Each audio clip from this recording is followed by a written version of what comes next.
circumstances, maybe. No, God is always there for me. Yeah, through the sunshine or through the rain, through the pleasure or through the pain, God is always there for me. So I met this old man. He was so poor, didn't hold no bed, so we slept on the floor. He's always smiling, never heard him complain. He said I've proven God again and again. So no matter what the circumstances may be, God is always there for me. Yeah. Through the sunshine or through the rain, through the pleasure or through the pain, God is always there for me. No matter what the circumstances may be, yeah, God is always there for me. Yeah. Through the good times or through the bad, through the happy times or through the sad, God is always there for me. The landlord wears the rent, school fee due, partner drop bombs, and the youth them need you. Friends all ask me what I'm gonna do. I smile and tell them that God will see me through. So no matter what the circumstances may be, yeah, God is always there for me. Yeah, through the sunshine or through the rain, through the pain, God is always there for me. So no matter what the circumstances may be, God is always there for me. Yeah, through the good.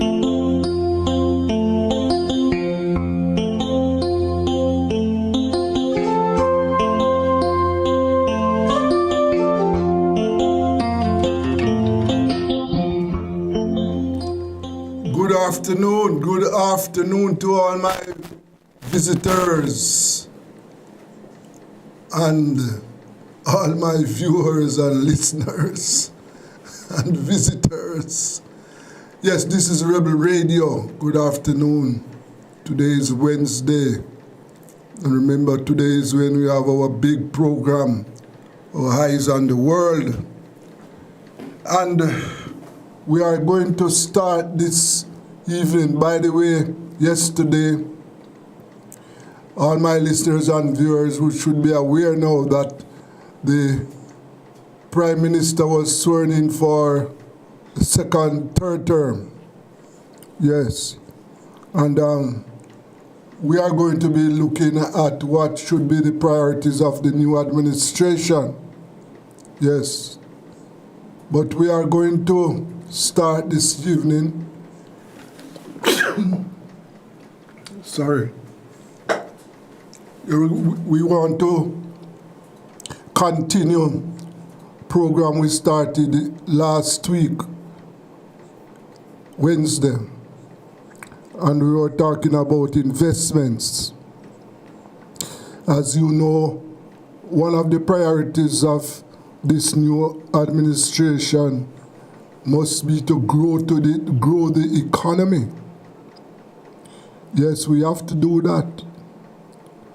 If we are going to address the issues facing the people, the economy must grow. And therefore, we at Rebel Radio, we will continue to look at in prospective investments.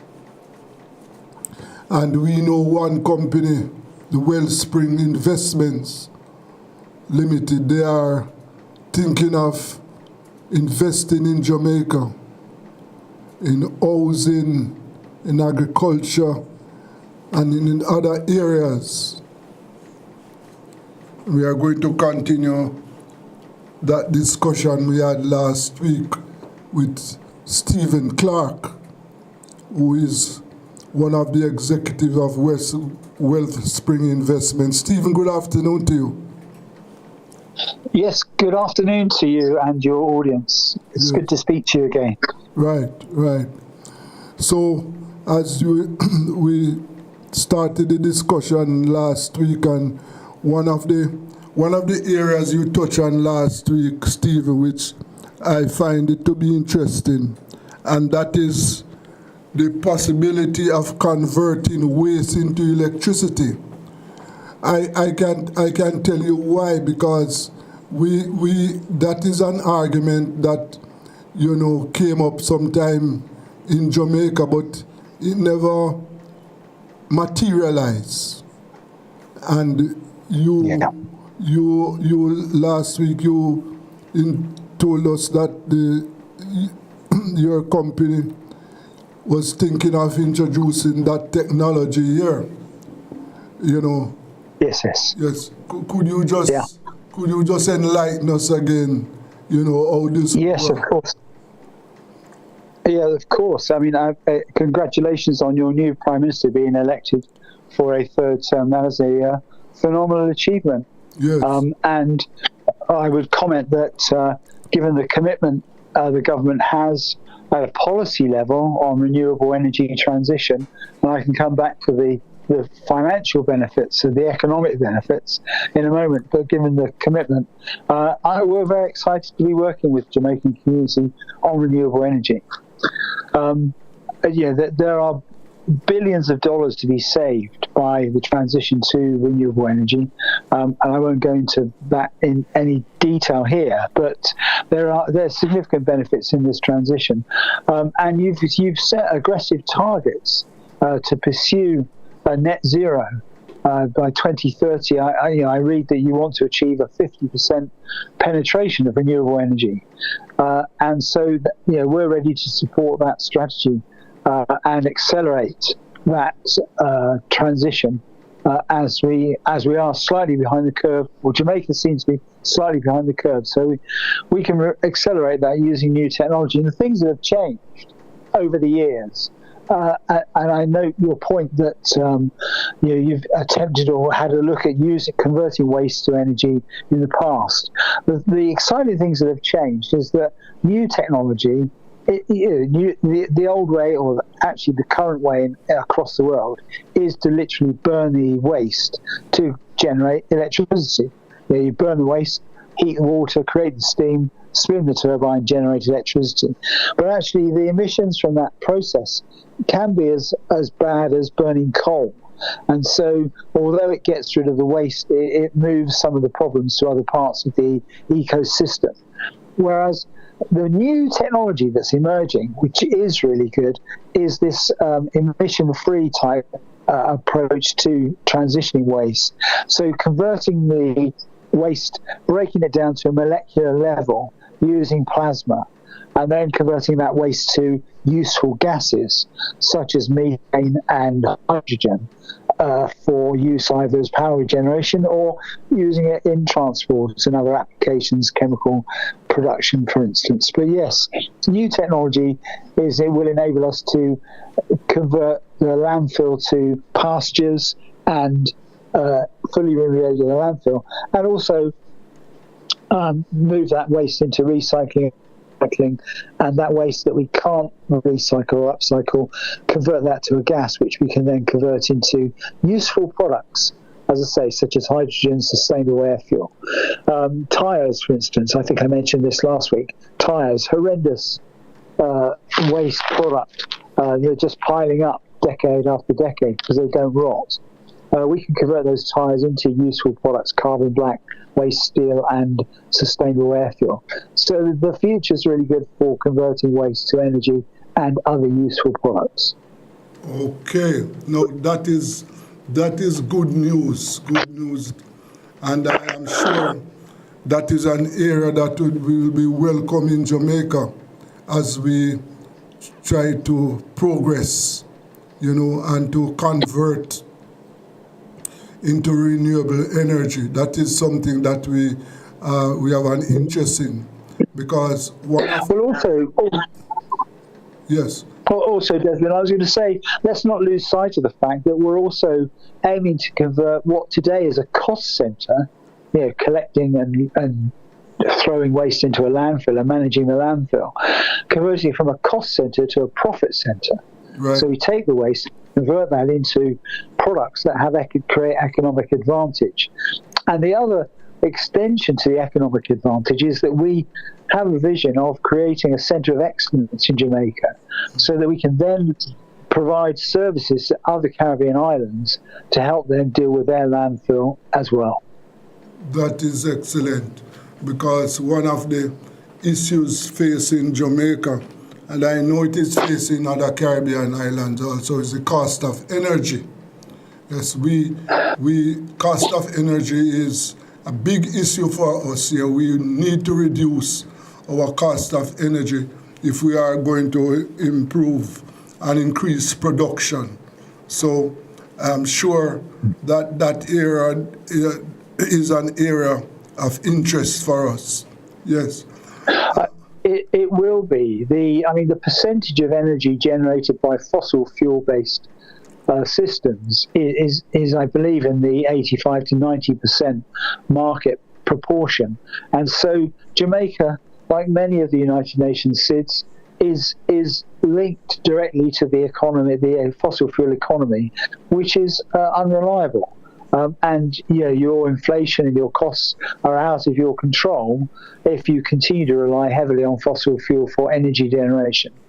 Here in the UK, we have exactly the same problem, because our energy production is based on gas. We use gas as a fuel for taking into account the variations, the fluctuations in demand, and so fossil fuel-based generation is a problem. And as I say, it's a problem across many island states. Yes. Steve, I also know that, well, let me put it this way. Another area that in Jamaica that we need to focus on is how we are going to improve our agricultural sector so that we are able to produce more food and reduce the cost of imports. And I would like to hear you on that. Yes, Desmond, that's another good point and another area of focus for us. It's based, the cost of living is based on the fossil fuel economy, and the cost of getting food to Jamaica relies on fossil fuel to transport it. Also, the fossil fuels link back to fertilizer, which comes from oil-based products. And so what we have to do is move away from the reliance on fossil fuel and encourage growing vegetables and fruit at home instead of importing it. Now, last week I encouraged listeners to look at James Dyson farming. Go to YouTube, look at James Dyson. That's the technology we want to bring to Jamaica with, for instance, tomatoes, simple product.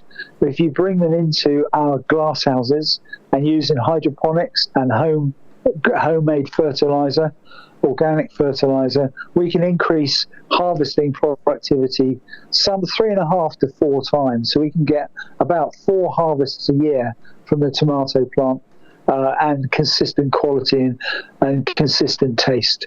So that's just by introducing new technology under glass. And we can replicate those ideas into other fruits, vegetables, strawberries, soft fruits, salad fruits, cucumber, etc., all under glass. Massive productivity. And again, it introduces new skills. So it's not just agriculture, but we've got agronomists coming in, analysing the soil, seeing how they can squeeze productivity out of the plant. Can we grow the strawberries in a different way so that it's easier to pick? Can we grow the strawberries in a different way so that robots can fertilise and kill bugs? So there's a lot of interesting, cool stuff that we hope will endear younger people to work with us. Yes, of course. That is very interesting, because as you you might not be aware, but in Jamaica, one of the things that has to be done is that we have to introduce technology into our farming. Our current methods that we are using to farm, we'll have to change those. We have to abandon the old methods if we want to go forward. And therefore, we should welcome, and we would welcome the introduction of technology into our farming, because we must move forward. Yes. Yeah, I would say that it's not abandoning the old methods, but it's building on the knowledge, building on the new the old methods with new technology. And yeah, we would want the generational knowledge passed down, but introducing new AI, for instance, robots, hydroponics, organic fertilizer, using bees to pollinate the plants, all those sort of things. So it's a mix of old method and new technology. Yes. Last week you also told us about the production of clean water. In other words, to make water more available and accessible to the people. Just let us talk about that. Again, it's quite incredible. I mean, coming back to the UK, clean water is a real problem around the world globally, and an island, of course. There's an increase in demand for water. It's like energy. Water is part of a growing economy. If you have no water and no power, then your economy will die. In terms of clean water, obviously desalination is a well-known mature technology, but we also have other technologies that we can deploy into remote areas, running off renewable energy, that can clean, in a shipping container, a system can clean up to 1 million litres a day. So that could be used to supply a small village or small community, or even a resort, a holiday resort. And I know you have lots of wonderful holiday resorts in your country, but the clean water systems could be deployed to those areas, and therefore taking the strain off the water supply to the rest of the community. Okay, yes. Another area, Stephen, that we have interest and need for is the area of affordable housing. Yes. One of the things that we would like to know is how your company, what sort of technology you would introduce to make housing more accessible and affordable in Jamaica. Yes, that's a complex subject for affordable housing. Define affordable is the challenge I would put out there. But from our point of view, giving people homes to live in is important. It's a social need. It's a cause of unrest. Homelessness is a dreadful situation to be in, and our homes would be provided in a way that could make the homes affordable in several ways. The renting of the property is the way that we could give access to people to live rather than owning. They could rent. And so community housing is a concept there, but also the homes themselves will be well insulated, and also the power will be renewable. So with solar panels and batteries on the roof, the cost of power, cost of air conditioning would come down because of the renewable systems that we would want to deploy. The idea would then be is to connect those homes to other homes nearby, and then create microgrids, because each home would have solar panels on its roof, each home would be generating power, and of course some homes would be consuming power when during the day, and other homes may not be consuming power because people are out at work or at school or at university. So we would take the variations in power demand and consolidate those into a point which could be exported to grid or used in homes where there is demand. So there's a sharing of power and export of that power to the national grid would be ways in which we could reduce the cost of home ownership. And coming back to the landfill, the waste recycling, the homes would have commensurate waste disposal policies.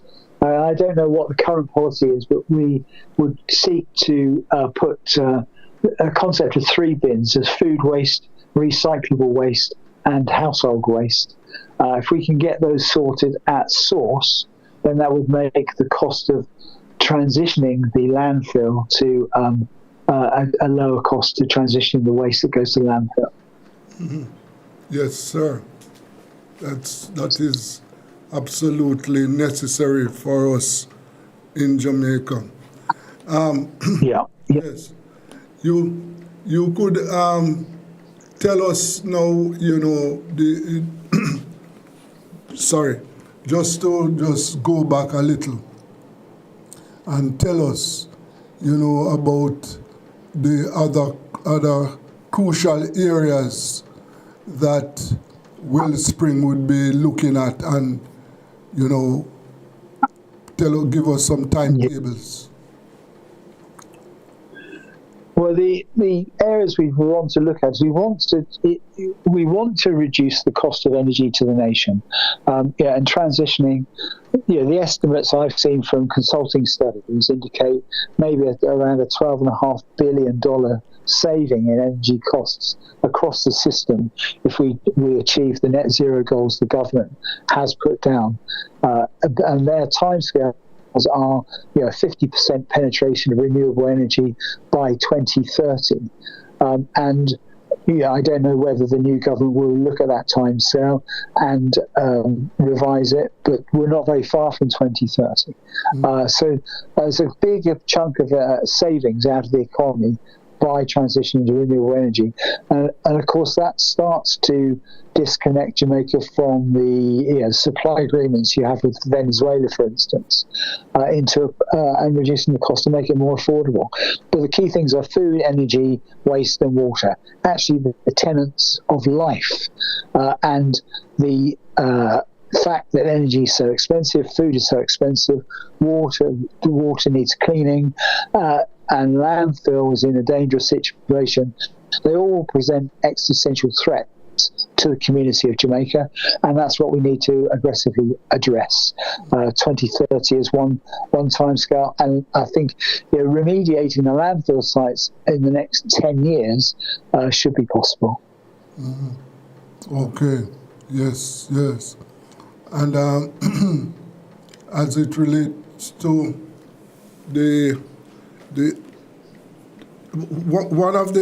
one of the issues that we are facing right now, Steve, in Jamaica is that as we speak, there are thousands of Jamaicans who don't have access to water. That is a very serious issue. And it's not that we are short of water. The country is not short of water, but it is to make the water accessible to the people. That is the big issue. So and these people, are they based in towns or are they based in rural areas? Mostly rural areas. Okay, so we're going to have to create clean water hubs for people to use. I don't know what the infrastructure is like in Jamaica, so it sounds like we need to look at that quite quickly. That's a serious problem if there are thousands of people not having access to clean water. That presents a health risk as much as it's a serious problem, which we'd be keen to have a look at and find out why we can't help there. I'm quite shocked at that, given the advanced state of the nation Jamaica is. I might comment on your cricket, but your water supply, we can definitely help there. Mm-hmm. Yes, we need some help in that area, and Wellspring, just give you an idea, why have you chosen Jamaica as an area of for possible investment? Why? Well, the executive team are based in Jamaica. Yeah, so starting at home, there's a multi-billion-dollar fund available for investment.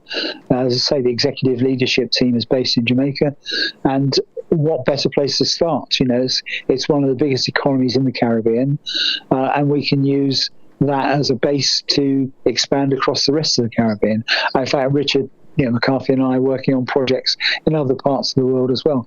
I mean, for instance, in Ghana, forecasts, you talk of clean water in Ghana, where there is industrial pollution issues associated with gold mining. The forecast at the moment is that Ghana could run out of clean water by 2030 and need to import clean water. So it's not just a problem local to Jamaica. But yes, multi-billion-dollar investment fund, and we're ready to start once we've got agreement and green lights from the government. Yes, sir. Yes, understand that. And the other thing, Desmond, is that once you've got there's a general trend, I note, for renewable ecosystems, making it more attractive for tourists who are attracted to an area that is clean, is renewable, has a ecological view of the world, and that attracts more tourists. So making it an attractive place to go and visit, I think, will also improve the economy as well. But we're keen to help with developing new technology, new ideas, collaborate with the universities, and keep young people at home learning these skills and driving the economy from that point of view. Yes, and as you touch that area too, that the area of training, I can well imagine that once you start, then you would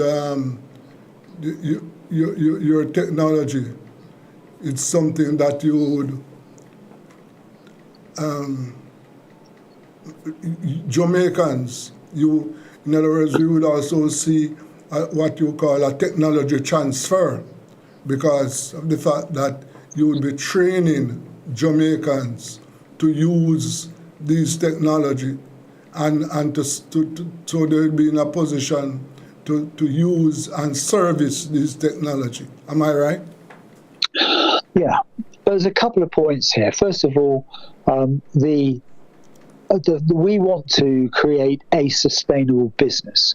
And a sustainable business to us is a business that is embedded in the community, and the community benefits. So it's not just us as a business making a profit, but our suppliers are making a profit, and our employees are well paid and looked after. So that to us is a sustainable business. If you look at the United Nations Sustainable Development Goals, those form the tenet of our business development strategy. And also, we have to train people to look after these systems that we're deploying, and they'll have ideas on how to improve those systems as well. So there's a benefit back to the company in any case. But we're not going to just deploy and then keep all that knowledge to ourselves. We need to make sure that our staff, our employees, know what the technology is, how it works, and how it can be maintained, because that's the most economical way of creating and maintaining a sustainable business. Yes, of course, sir. And just to, timetables. What are the timetable that you are looking at? Well, at the moment, I can't give you a specific timetable, because we need to develop. For instance, waste to energy as a national strategy. There are government stakeholders involved. There's local government, national government stakeholders involved, and we have to start the conversation with those folks first, so that we can then get a sense of timetable on how fast they want to move. All I can say is revert back to the government policy, which is we are prepared to work with the government to achieve their goals. So if they want 50% renewable by 2030, then we're ready to stand by that and help them achieve that goal. Okay. Well, Steve, all I can say is that we have to continue this discussion because, as I indicated at the start, that this is where we want to go. And the areas that you are looking at are areas which are essential to our economy and to improve our economy and subsequently the life of the people in Jamaica. So let me put it this way, let us say to be continued. We will continue to discuss these issues as we go along. Thank you, Desmond. Yes, thank you. It's a pleasure to speak to you. I appreciate the opportunity and look forward to speaking to you again. Okay, thank you very much, Steve. Yes, that was Mr. Steve Clark from Wellspring Investments there, and as I indicated at the start, that we have an interest here at Rebel Radio to push and to help sort out and search for the investment opportunities for Jamaica. Let us take a break. This is Rebel Radio.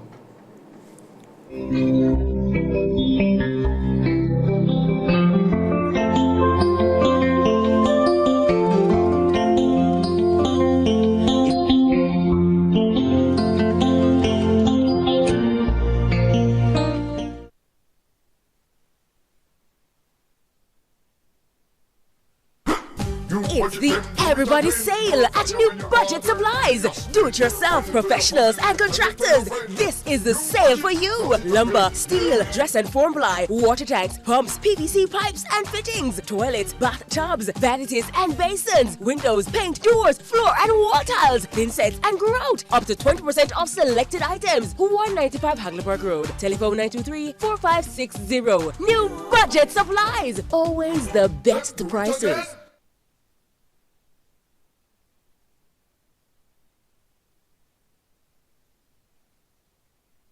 Tools, hardware, and supplies is turning up the heat this summer with their super saving summer sale. Prices are slashed on everything you need to fix up your home. Beautiful tiles, sleek doors, top quality windows, modern sanitary ware, exclusive flooring, and more. At Tools, hardware, and supplies, we have you covered for the summer. So come visit us at 279 Spanish Town Road, 4 South Camp Road, 8 Red Hills Road, or online at toolsja.com. Tools! The Lion King of Hardware.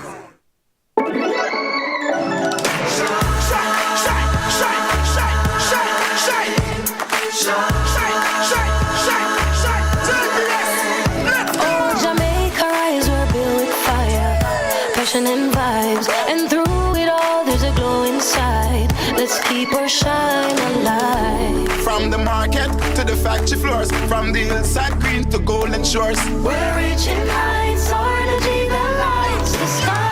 JPS, powering what matters.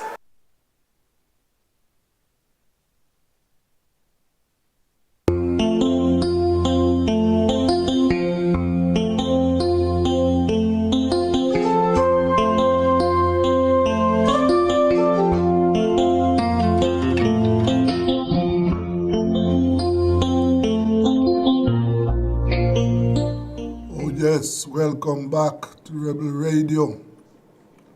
And as I indicated at the start that yesterday the Prime Minister was sworn in and all members of Parliament and Cabinet will be sworn in tomorrow.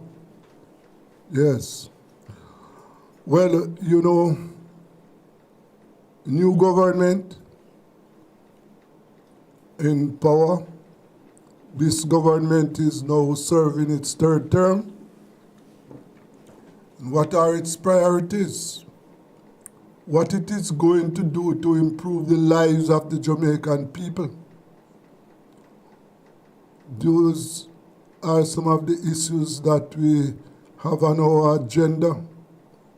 And we are now going to discuss those with public commentator Lucius White. Good afternoon, Lucius. Good afternoon, Desi. Yes, sir. Well, you and I have been around for a long time. We have seen several new governments during our lifetime. But what are your expectations for this new JLP regime? It's sad to say my expectations are not very optimistic because I've not seen any evidence of future planning. And they have gotten themselves into a routine which does not facilitate growth in the economy. And rather than we becoming more self-sufficient or less dependent on other people's generosity, we are sliding down a road where we will continue to be borrowers and mendicants. In other words, other people's generosity will determine our survival. And you might ask, why do I say this? And there is the much touted argument that our debt to GDP is now down, and consequently, we will be able to do a lot of things. But that is not, while it is partially true, and I say partially true, yes, debt to GDP is down, but because it has been done in such a manner that our infrastructure has been ignored, improperly maintained, we have a very vulnerable situation where almost every shower of rain does damage. Rather than help us, we have to fear. We neither control water runoff nor store enough water. So rainfall and it becomes damage rather than a blessing. And if we don't get the rain, we get problems naturally out of drought. Now, I think we may be the only place in the world where 6 weeks after rain, we talk about drought. And all because we have, for a very long time, ignored proper planning of controlling our water runoff. And that means you don't just make the water find its way to the sea, but you would direct where it goes, and you would store along the line. You would have reservoirs or dams, as the case necessitates, to ensure that you have all your own water. And you're the Prime Minister of State that we have irrigation. Our irrigated lands are minuscule in comparison to what we need.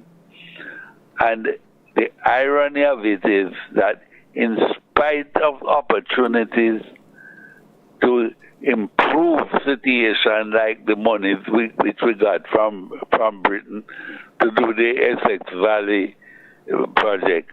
The Essex Valley project announced and re-announced and announced, And we even speak as if it is completed, which it is not yet completed, and it should have been completed.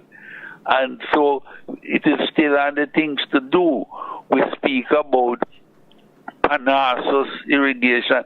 Water been at Panassus for donkey years. What you may have, somebody may now resuscitate something that might have been put to sleep. Because 1950s,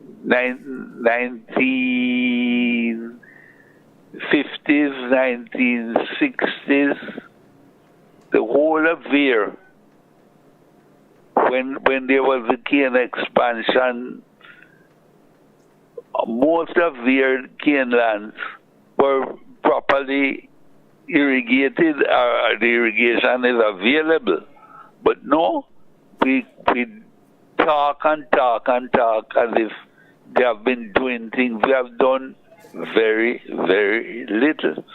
Now, the unfortunate thing about all that is going on is that our present growth rate is 0.8% per annum, and it is projected to be 1% per annum for the next 5 years. Now, there is no way you can make any impact on the lives of people with a growth rate of 1%. Considering that you have a population that would naturally be growing, and your expenses are growing at a time when, if you don't have the growth, the only way you are going to be able to sustain it is by what other people either give you or you borrow. So we have the unfortunate situation that we plan very little. For instance, we have a lot of gullies and streams around the place. Some, at least the work done by Bustamante and Mandy paving a lot of the gullies in the corporate areas. All of these gullies, nobody. Let them show you their maintenance budget for these gullies. Let them show you who have been employed to keep them clean. And then we wait for rain. When we hear hurricane is coming, we start to clean up. Your business, you must plan your business to keep the place clean and maintained so you can regulate your water flow. You can identify the bottlenecks and keep them clean or expand. No, what we do is hope, and then we have these emergency budgets when you don't have any planned budget to prevent things from happening. Yes. So Lush, from where you sit, what should be the priorities of this new administration? Your priority, the first thing as far as I am concerned, has got to be that you see that department that the government has been trying so hard not to allow to do its job, the Integrity Commission. Yes. You must give both strength and teeth to the Integrity Commission and the Auditor General, so as to increase accountability and transparency in governance, so that we can have confidence in institutions. Instead, you're having the situation where people's lack of confidence in institutions is resulting in what is now regarded as apathy as far as participation in the democratic process is concerned. So, what do you have? You do have a government which represents the majority of the number who participated, those who were allowed to participate in the process, and that comes to 40%, 39%. So 60% of the people, a large percentage of whom have either withdrawn from the process or were inconvenienced out of participation. Though you can't expect to have cooperation from people who do not think they are being represented democratically. And this is a very, very heavy price we have been paying, because you get in a situation that has permitted the expansion of cronyism and nepotism at the expense of meritocracy. You cannot get anything other than increased criminality in high places in situations like those. And what that does, it gives you a situation where, rather than weeding out dishonesty, dishonesty is covered up or excused or ultimately legitimized by the cronies who have been put to control the system, rather than people of integrity and merit. All right, so your second area. The second area is that, for one, you can't plan an economy without data. And it is inexcusable that we have not done a census, and nobody even know when you're going to get the census done, and we give excuses for doing plans that have no basis. For instance, it ought to be no secret that we need more schools, school placing. But where do you put them? Do you merely put additional seats at the existing location of all the schools? Or would you have the data to show you that you need to have new school places in certain areas so as to ensure that the population don't have to spend hours trying to get to schools? No, that is one. Your education system, where it is stratified by the lack of opportunities in certain schools. If you improve the quality of schools, of all schools, what it means is that people would not choose to exercise their right to the best schools, which in a lot of cases, you're traveling many, many miles to go to the school of your choice, rather than traveling within reasonable distance to the school which is in your geographic location. So this sort of inefficiency developed out of the improper planning of your education system, both with the number of teachers that is available to students and the location of the school relative to where the students are coming from. These are things that needs to be addressed and not talk about. It is a disgrace that schools are still on shifts, and we're still talking about taking schools off a shift. But at the same time, you're talking about the Ministry of Education is spending a whole heap of money, including having 2 or 3 permanent secretarial people getting the pay thereof, because the people are being paid to ensure that other people are in certain positions. You cannot afford those kind of ineptitude if one can be kind enough to call it that. So your education system has got to be prioritized, not being spoken of.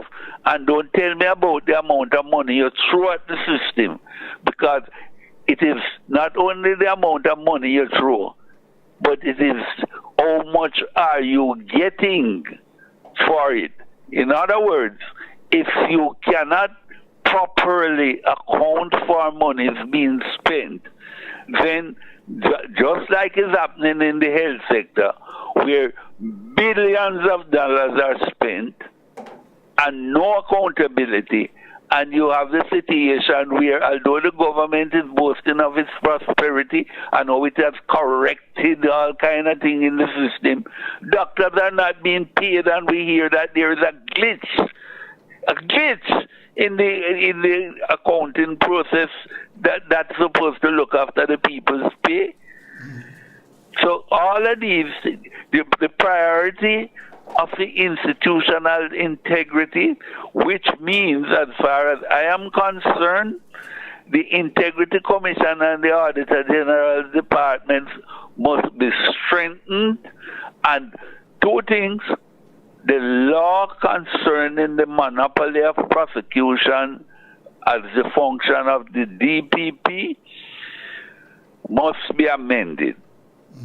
The Integrity Commission must have its own prosecutors, and the law must be amended that the DPP department cannot override a prosecution initiated by the Integrity Commission.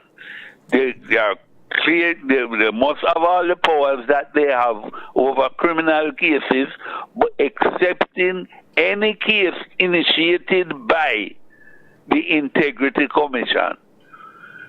So, as far as those are concerned, but agriculture is crucial.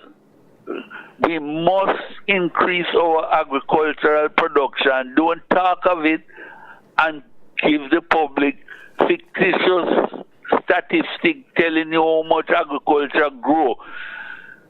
Desmond, when agriculture is producing, you don't have shortage in the markets.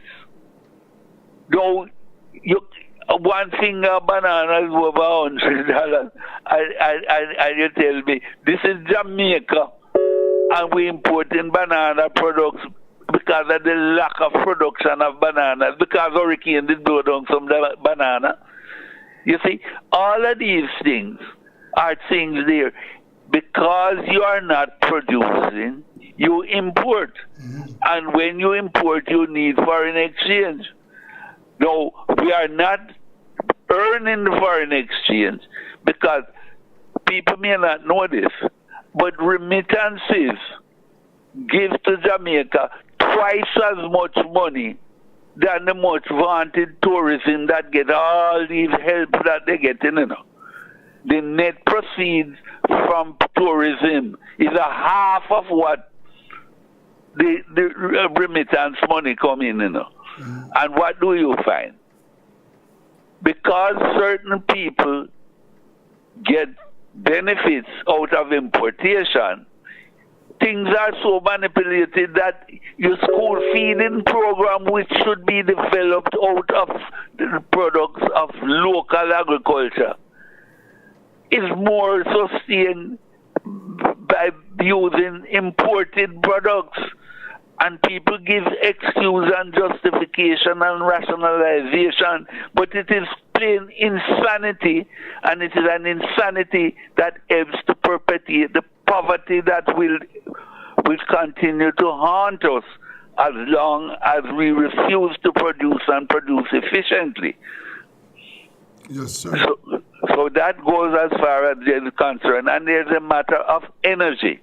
Our failure to expand the utilization of solar and wind in our economy is unforgivable.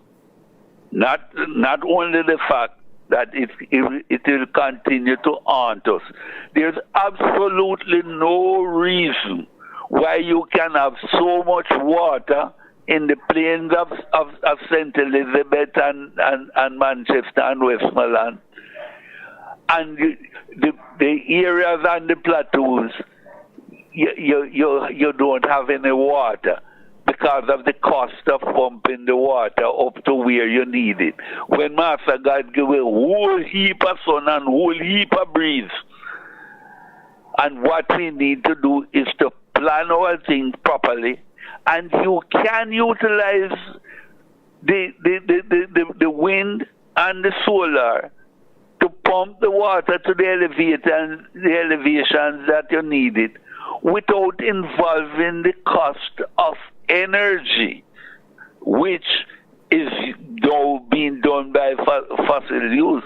So altogether, it's not the lack of resources, it's not the lack of anything other than the will and the intelligence to do things for ourselves rather than waiting for some foreign investor to come in and invest in our water supply. That is a fatal error.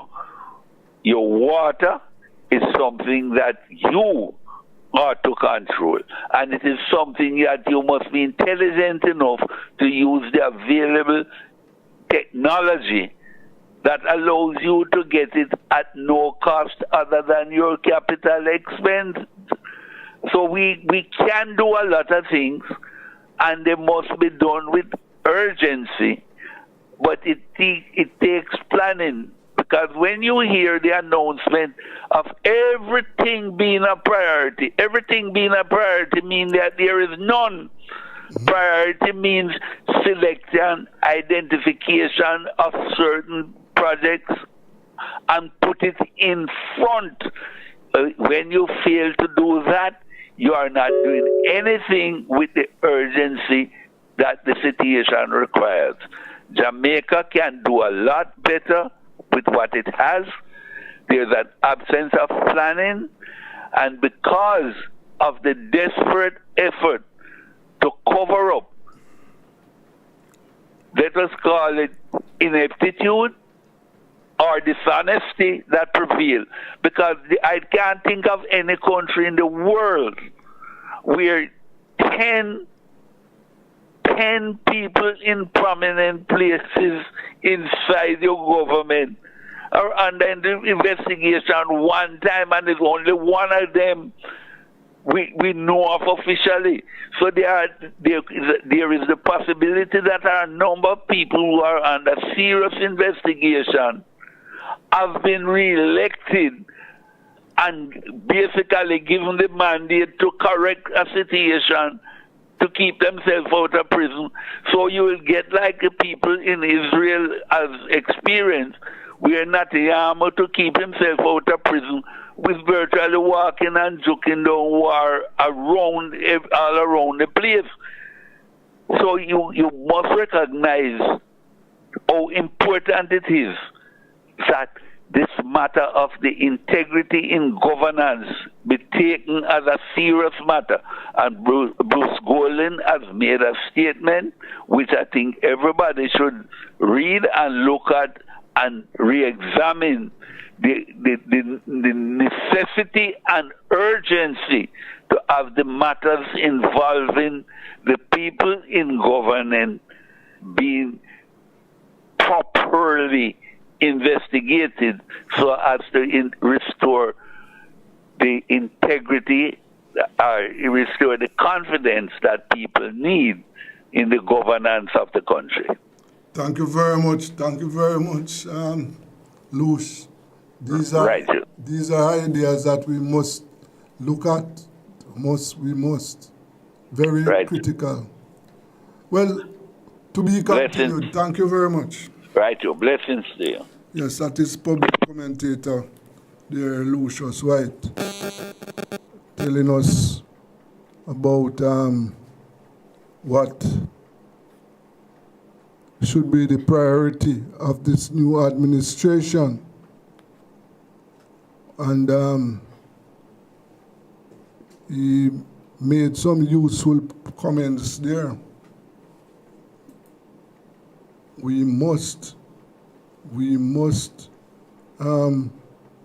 do whatever is necessary to ensure and to protect the integrity of our governors.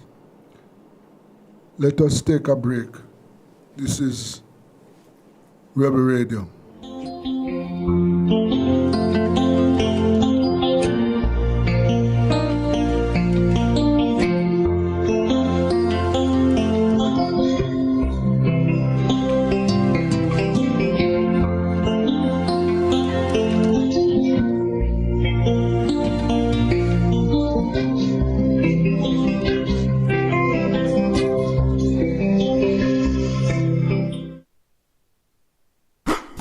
It's the Everybody Sale at New Budget Supplies. Do-it-yourself professionals and contractors. This is the sale for you. Lumber, steel, dress and form ply, water tanks, pumps, PVC pipes and fittings, toilets, bathtubs, vanities and basins, windows, paint, doors, floor and wall tiles, thin sets and grout. Up to 20% off selected items. 195 Hagleyburg Road. Telephone 923-4560. New Budget Supplies. Always the best prices.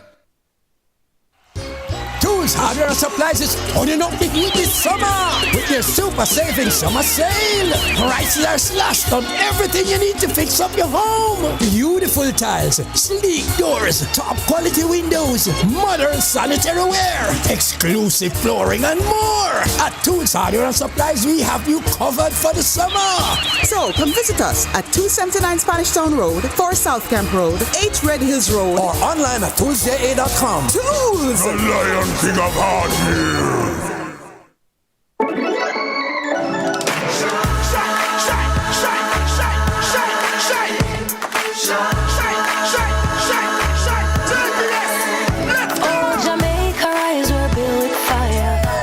And vibes, and through it all there's a glow inside. Let's keep our shine alive. From the market to the factory floors, from the hillside green to golden shores, we're reaching heights, our energy that lights the sky. JPS, power in what matters.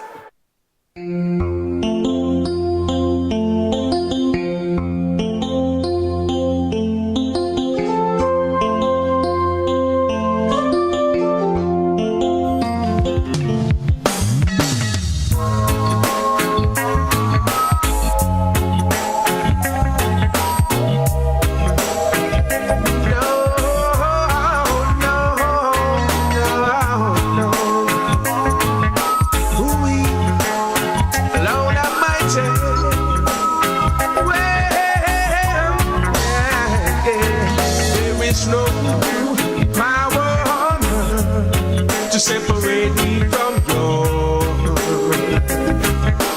love, my Jesus. Nothing will be able to turn me away from you. I love you, Father. Anyhow, the afflictions of the righteous, the hearts of men getting more and more vicious. Brutality is on the increase. Tell me, when the love of God sees no power on earth to separate me from your love, my Jesus, nothing will be able to turn away from you. I love you, Father. This level of crime, only love can eradicate. We must demand justice from the church and the state.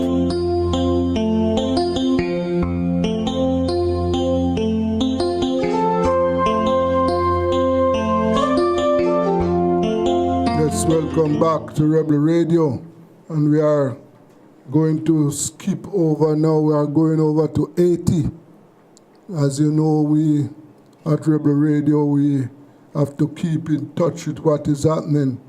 And like the people in Gaza, our brothers and sisters in Haiti are going through a very tough time. And today is Wednesday. Well, earlier this week there was a serious gang attack over in Haiti there, and we understand that over 50 people were killed. Let's talk with our colleague there, Joseph Goller. So, Joe, good afternoon to you. Good afternoon. Yes. Thank you. So we understand that the gangs have unleashed another deadly attack. Tell us about that. Exactly. Yes. Yeah, it is a bit outside of Port-au-Prince. In the north, on the northern part, in the road, in an area north that you used to go to the north, then about 50 people, at least, not only that, but people don't know exactly how many, but at least they counted 40 bodies, but 50 people have been killed according to people in the area, according to counts that people denouncing their loved ones that they could not find, and also bodies that they find. So yes. At least there are 50, but people fear there are more. The numbers are even more important, you know. Yes. So people don't know for sure. But the thing is, the bandits, they came several times, and they shoot people in several places, you know. Yes. So what is behind? What is behind this latest attack, Joe? What do you know? Why they attack these people? I mean, people don't know why exactly, but you know, it's an area that is controlled by a specific gang, you know, called and they've been attacking several times. But in that area for some time it was peaceful. But so suddenly people realized that bandits invaded and they killed all these people, not in one place, in several localities in the area controlled by the gangs in the northern part. It is on the road to northern region it's still in the west department, but yes, it is still in the west department where the capital is. Usually they say metropolitan area. Yes. Of the capital, but it's not in the capital itself. Okay. You know? Yes, and those areas where the killings occur, those are areas controlled by the gangs. Controlled by the gangs, yes. Okay. And people are in the whole region. They fear any comeback by the gangs because, as you know, there's no. Even though there's some policemen they've set over there, but people still are still afraid that they will come back anytime and to kill more people. Wow. Yes. Can well imagine. And as you know, the gangs, they have no limit. If they don't take over a place, that's because they don't want yet, you know? Mm-hmm. So this is, I mean, the people there nobody really helping them. Mm-hmm. Even after the drama, a lot of people still they're still afraid of any return by the gangs. Yes. And they can cut on the police. Okay. Yes. So, as you mentioned there, that would mean that those people who survived, they have fled those areas. Yes. Okay. So.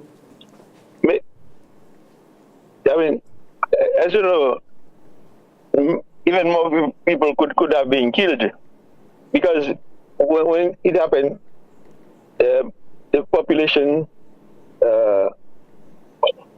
You know, now this area is kind of empty, even though there are people still living in the place, but a lot of people had to leave, had to flee. Yes. And so far, do you know if the authorities, the government, has launched any initiative to drive out the gangs from those areas? Do you know if they have done so?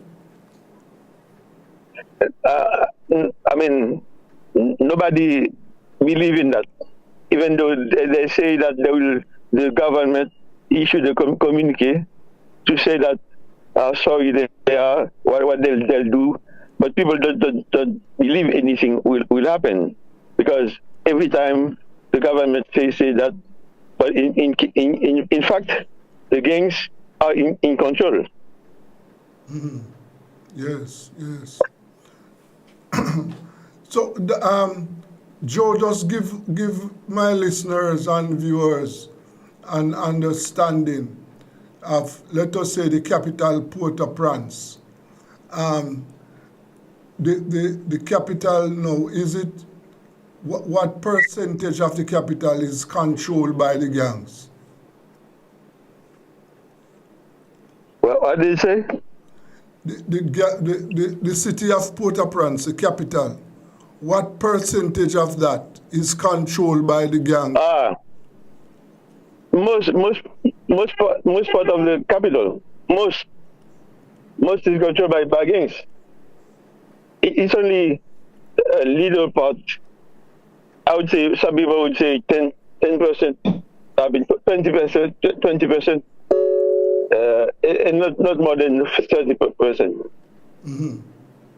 30% you say is controlled by the gangs? No, controlled by, no. More than that, the most part of the capital is occupied by gangs. That means 70% of the capital is occupied by gangs. Oh, yes.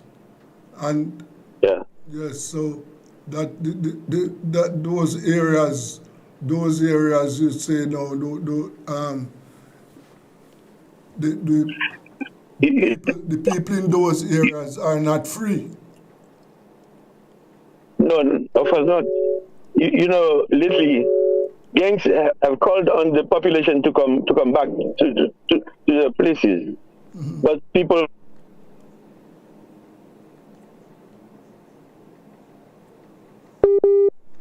We have lost Joseph there, trying to reconnect with my correspondent there, Joseph Golair, and you just... To go back home? Yes. But they're to be running all the time. Mm-hmm. Okay, yes. Yeah. And that other city, there's another city apart from the capital. There is another city that earlier this year I know that the gangs were in control over there. And that is where they have taken over a radio station. They are still in control. Yes, so far the government has not enough, because I believe if there was anything different, the government would say that, because it would be a good thing, you know. So the government never said that.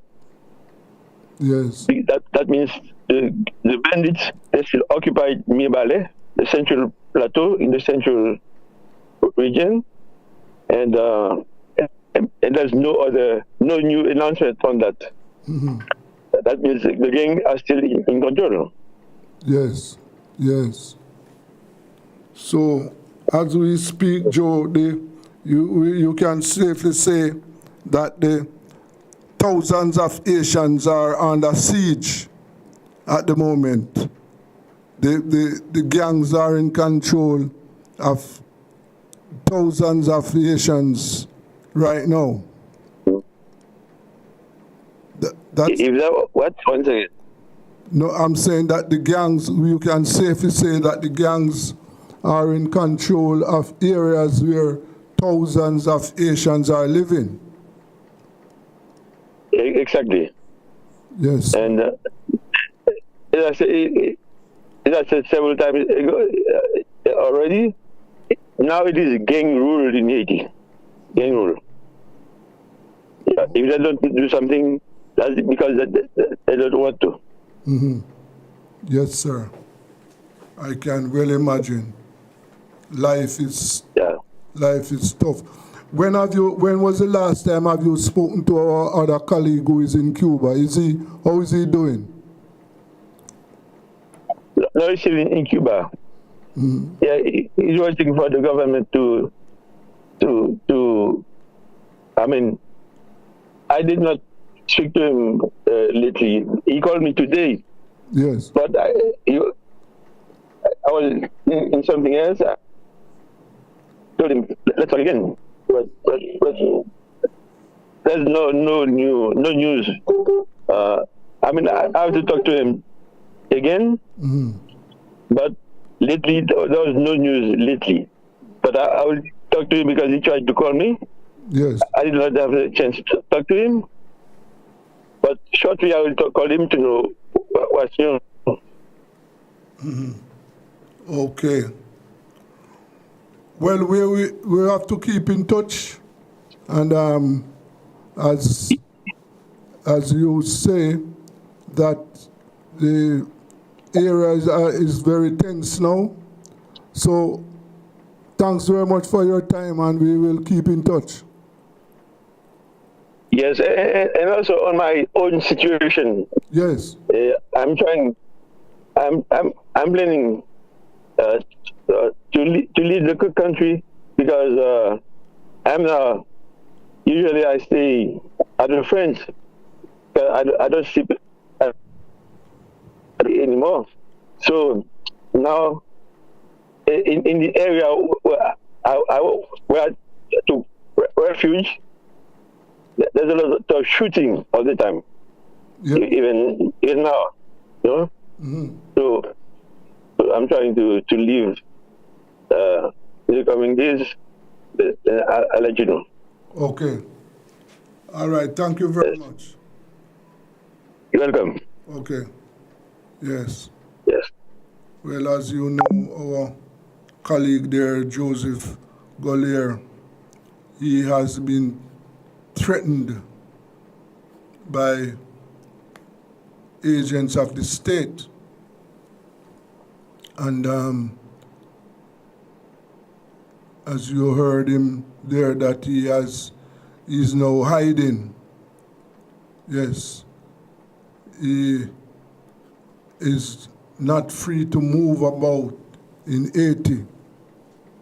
No, he is not. And as you heard him there, that he is planning to leave the country because of the threats. Yes. So we know that and we spoke about this on this station here last week, where, as head of the SOS journalist in Haiti, that he has been receiving death threats, right? and he is planning, as you heard him there, he is planning to leave. Now this is something that we are opposed, yes. But as I said, that is the situation facing Joseph Golier in Haiti, that he has received death threats. And he is no longer living at his home.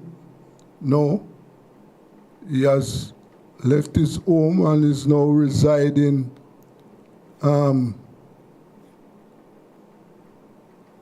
with friends. But as you heard him a while ago, that where he is living now is very dangerous, because he's saying that every night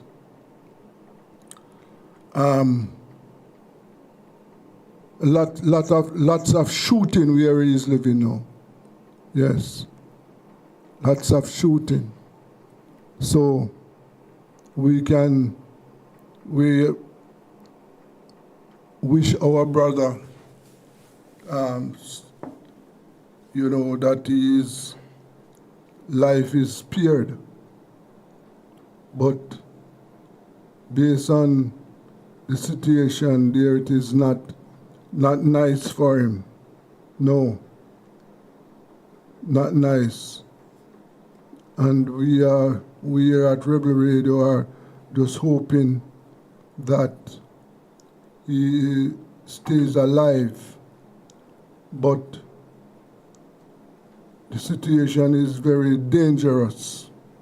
Yes, very dangerous. And,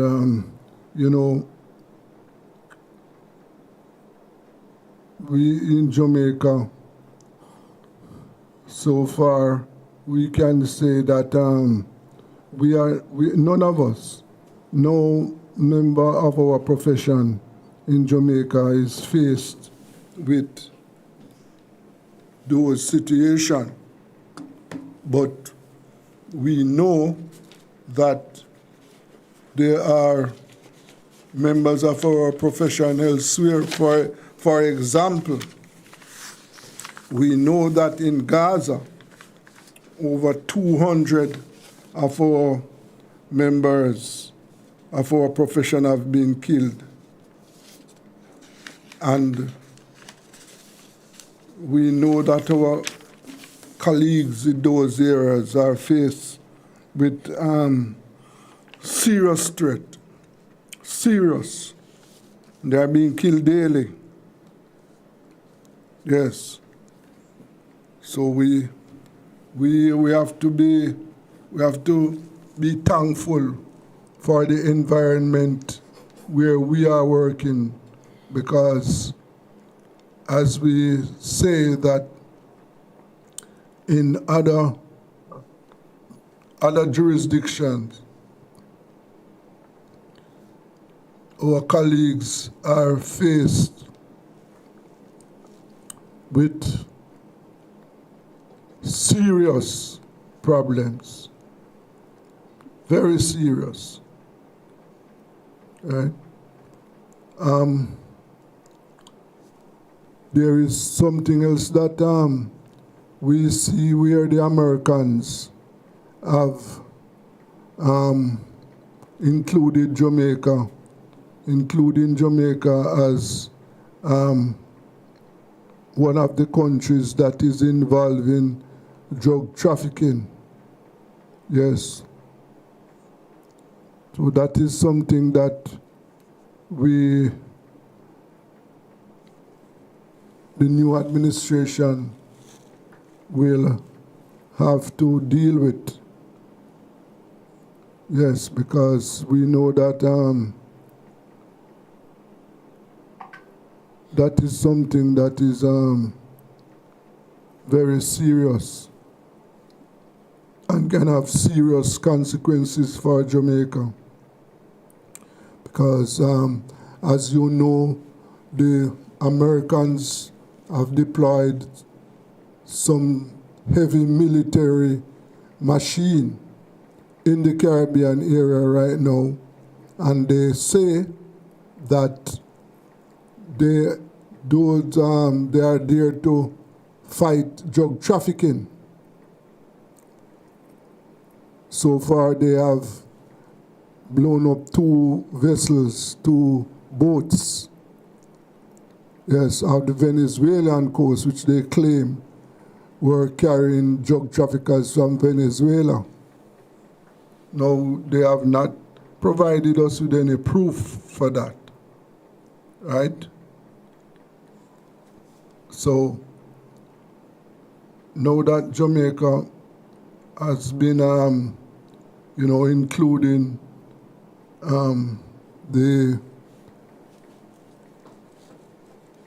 included in this list of drug trafficking, we have to have discussions with the US. Yes, because we want to find out, to ensure that our fishermen fishing in the Caribbean area are protected. Yes. I also see where the PNP has announced that, well, the opposition People's National Party is foregoing the public session of its annual conference this month. Well, as you know, this September is usually the conference of the People's National Party. Well, this year they are not having any public session. They are going to be having private session for November 30. So they are not going to be having any public session of the conference this year. No. They are putting off that because, as you know, the cost, yes, and the fact that the elections are held in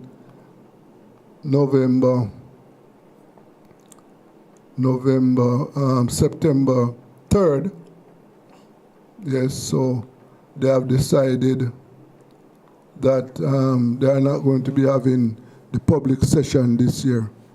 The election of party president and vice president is set to take place on November 15. If there are excess nominees for the position to come, yes. So, as they have indicated that they are going to be having their conference, a private session in November. Yes.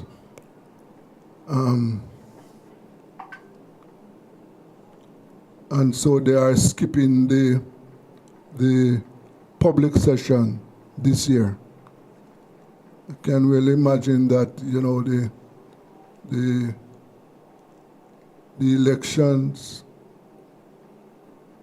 that were held, and you know that the party spend a lot of funds and resources to organize for the election. So I would imagine that they would have to set back. That's one of the reasons why they would set back a public session of this year's conference. They will still be having their private session, yes. And remember, we are in the hurricane season, yes? A tropical storm, Gabrielle, has formed in the Atlantic Ocean. Remember that we are still in the hurricane season, so we have to be on our alert. And they are saying now that the a tropical storm, Gabrielle, was formed in the Atlantic Ocean.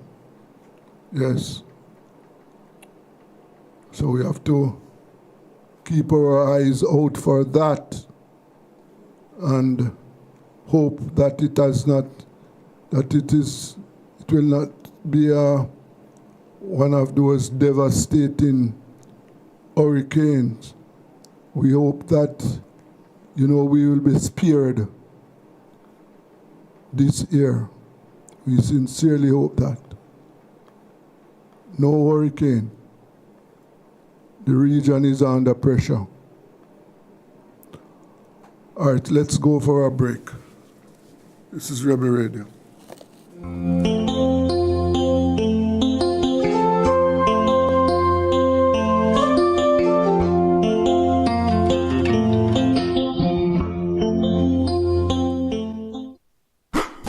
It's the Everybody Sale at New Budget Supplies.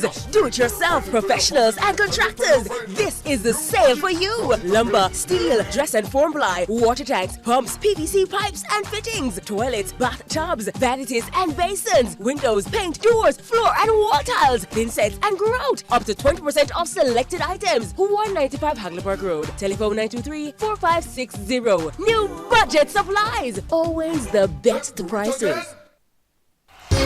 Tools, hardware, and supplies is turning up the heat this summer with their super saving summer sale. Prices are slashed on everything you need to fix up your home. Beautiful tiles, sleek doors, top quality windows, modern sanitary ware, exclusive flooring, and more. At Tools, hardware, and supplies, we have you covered for the summer.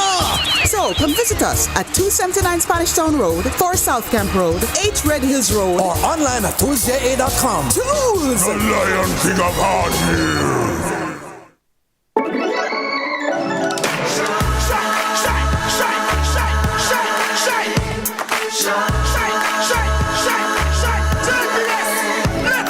Jamaica eyes were built with fire, passion and vibes, and through it all there's a glow inside. Let's keep our shine alive. From the market to the factory floors, from the hillside green to golden shores. We're reaching heights, our energy that lights the sky. JPS, powering what matters. All things are possible if you only believe.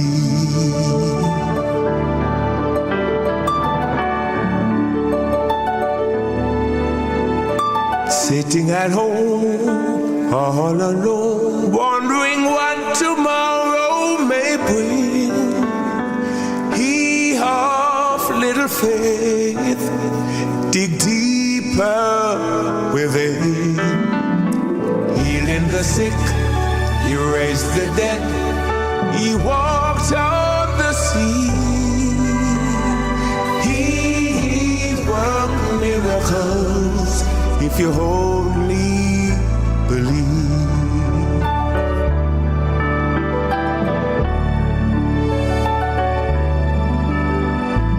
Only believe, only believe.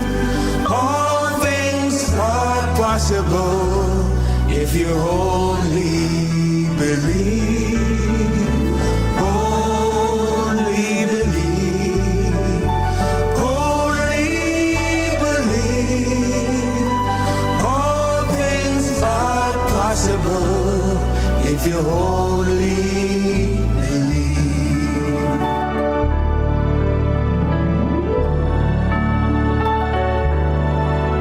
Lord, show me the way to do your will, and I will obey. I wanna be your servant. On my knees I pray. Lord, give me strength to carry on. Please lead the way, because I believe.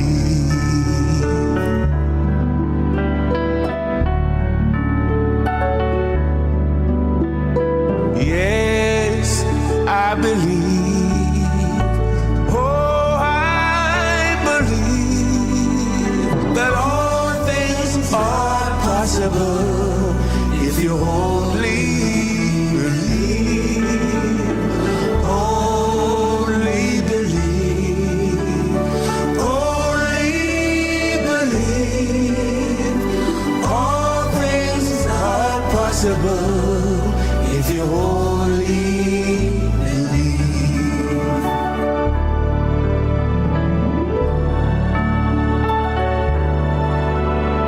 Sitting at home all alone, wondering what tomorrow may bring.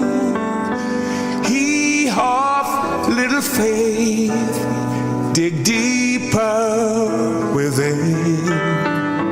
Healing the sick, he raised the dead, he walked on the sea. He worked miracles if you only believe.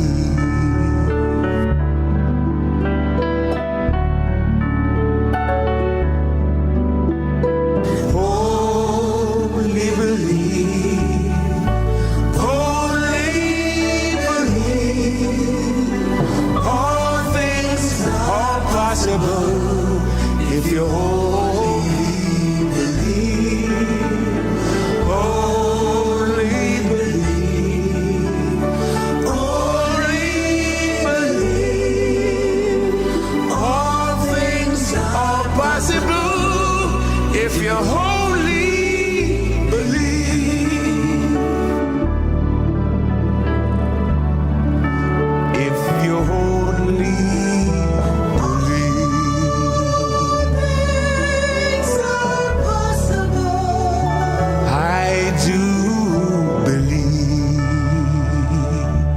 thank you, Jesus.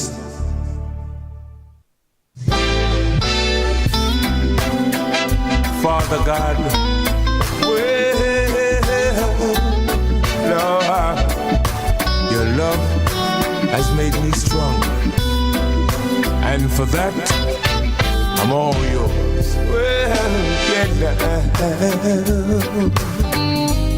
Lord of mercy.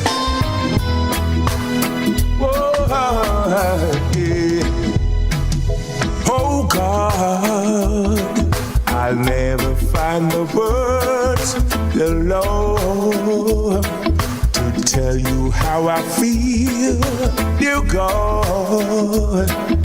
Mere words could not explain. Yeah, gracious Lord, you held my life within your hand, created everything I had, taught me how to live again. Only you care when I needed a friend, making my promise. Oh, this song is for you, filled with gratitude and love. Oh Lord, I thank you. You make me feel brand new. For blessing me, I adore you. Almighty God, I love you. I sing this song for you. Father God, I adore you. Yeah.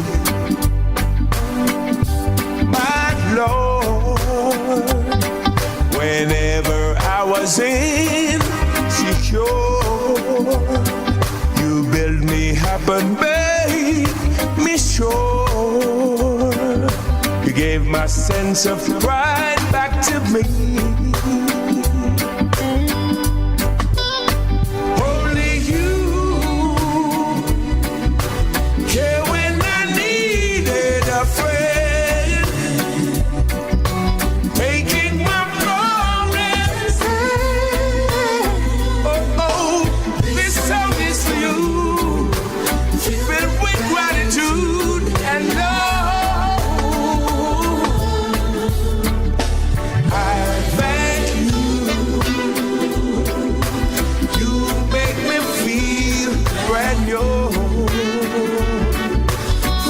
destiny. I adore you, Almighty God. I love you. I sing this song for you. You make me feel brand new. For blessing me, I love you. Yeah, I really love you. I sing this song for you. Oh yeah.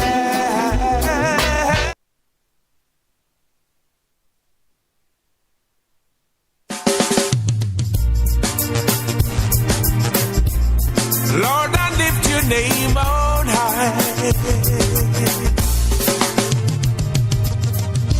Lord, I lift your name on high. Lord, I love to sing your praises. I'm so glad you're in my life. I'm so glad you came to save us.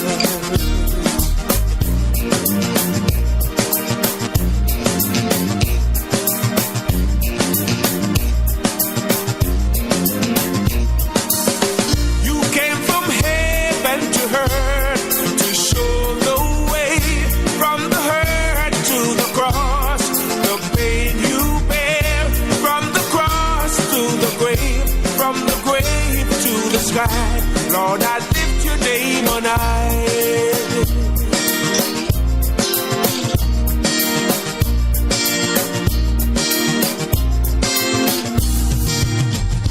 Lord, I lift your name on high. Lord, I love to sing your praises. I'm so glad you're in my life. I'm so glad you came to save us.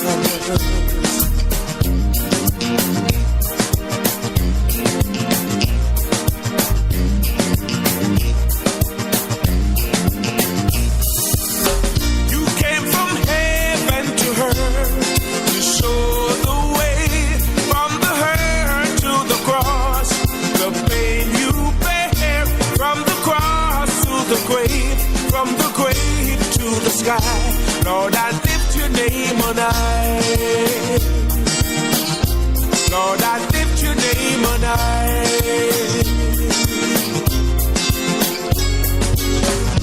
Lord, I lift your name on high.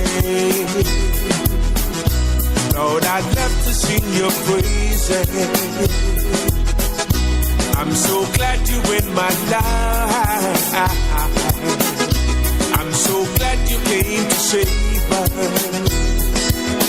You came from heaven to earth to show the way, from the hurt to the cross, the pain you bear, from the cross to the grave, from the grave to the sky.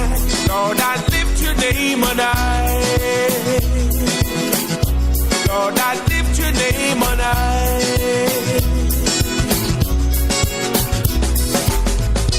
Lord, I lift your name on high.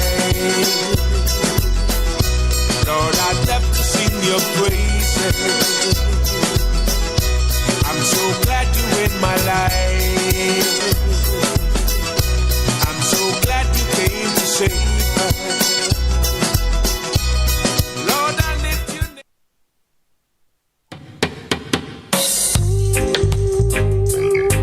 Oh, what a friend, yeah.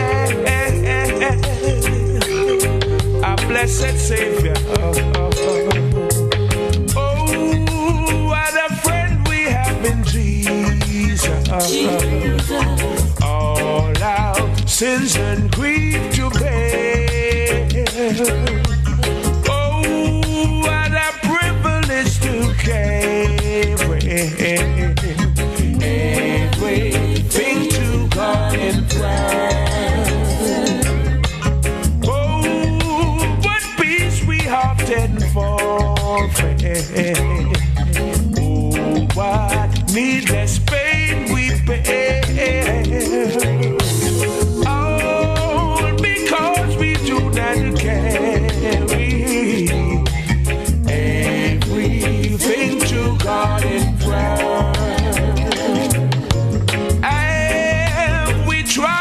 and temptation. Is there trouble everywhere? We should never be discouraged. Take it to the Lord in prayer.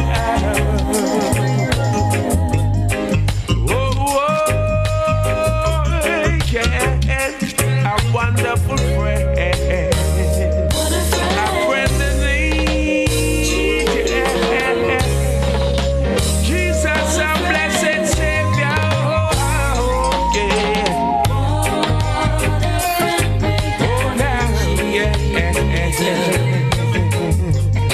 Take it to the Lord in prayer.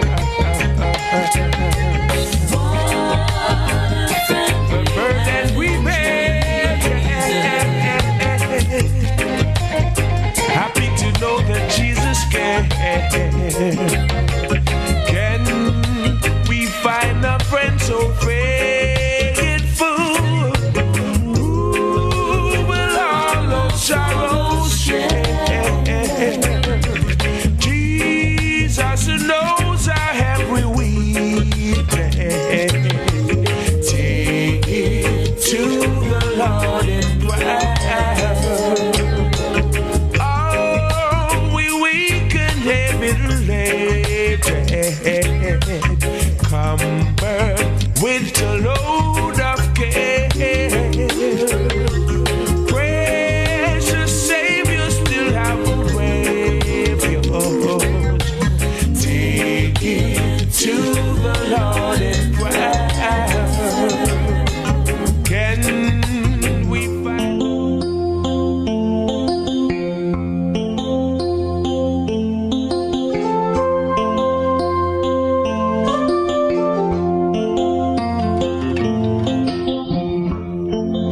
Yes, welcome back to Rebel Radio. As you know, one of the new members of Parliament who will be going into Parliament for the first time tomorrow is Isaac Buchanan. Yes, he defeated Anne-Marie Vaz, and that is one of the results so far that has left a lot of people commenting. Yes, because a lot of people were saying that she was one of the hardest working members of Parliament and she was expected to be returned, but she lost.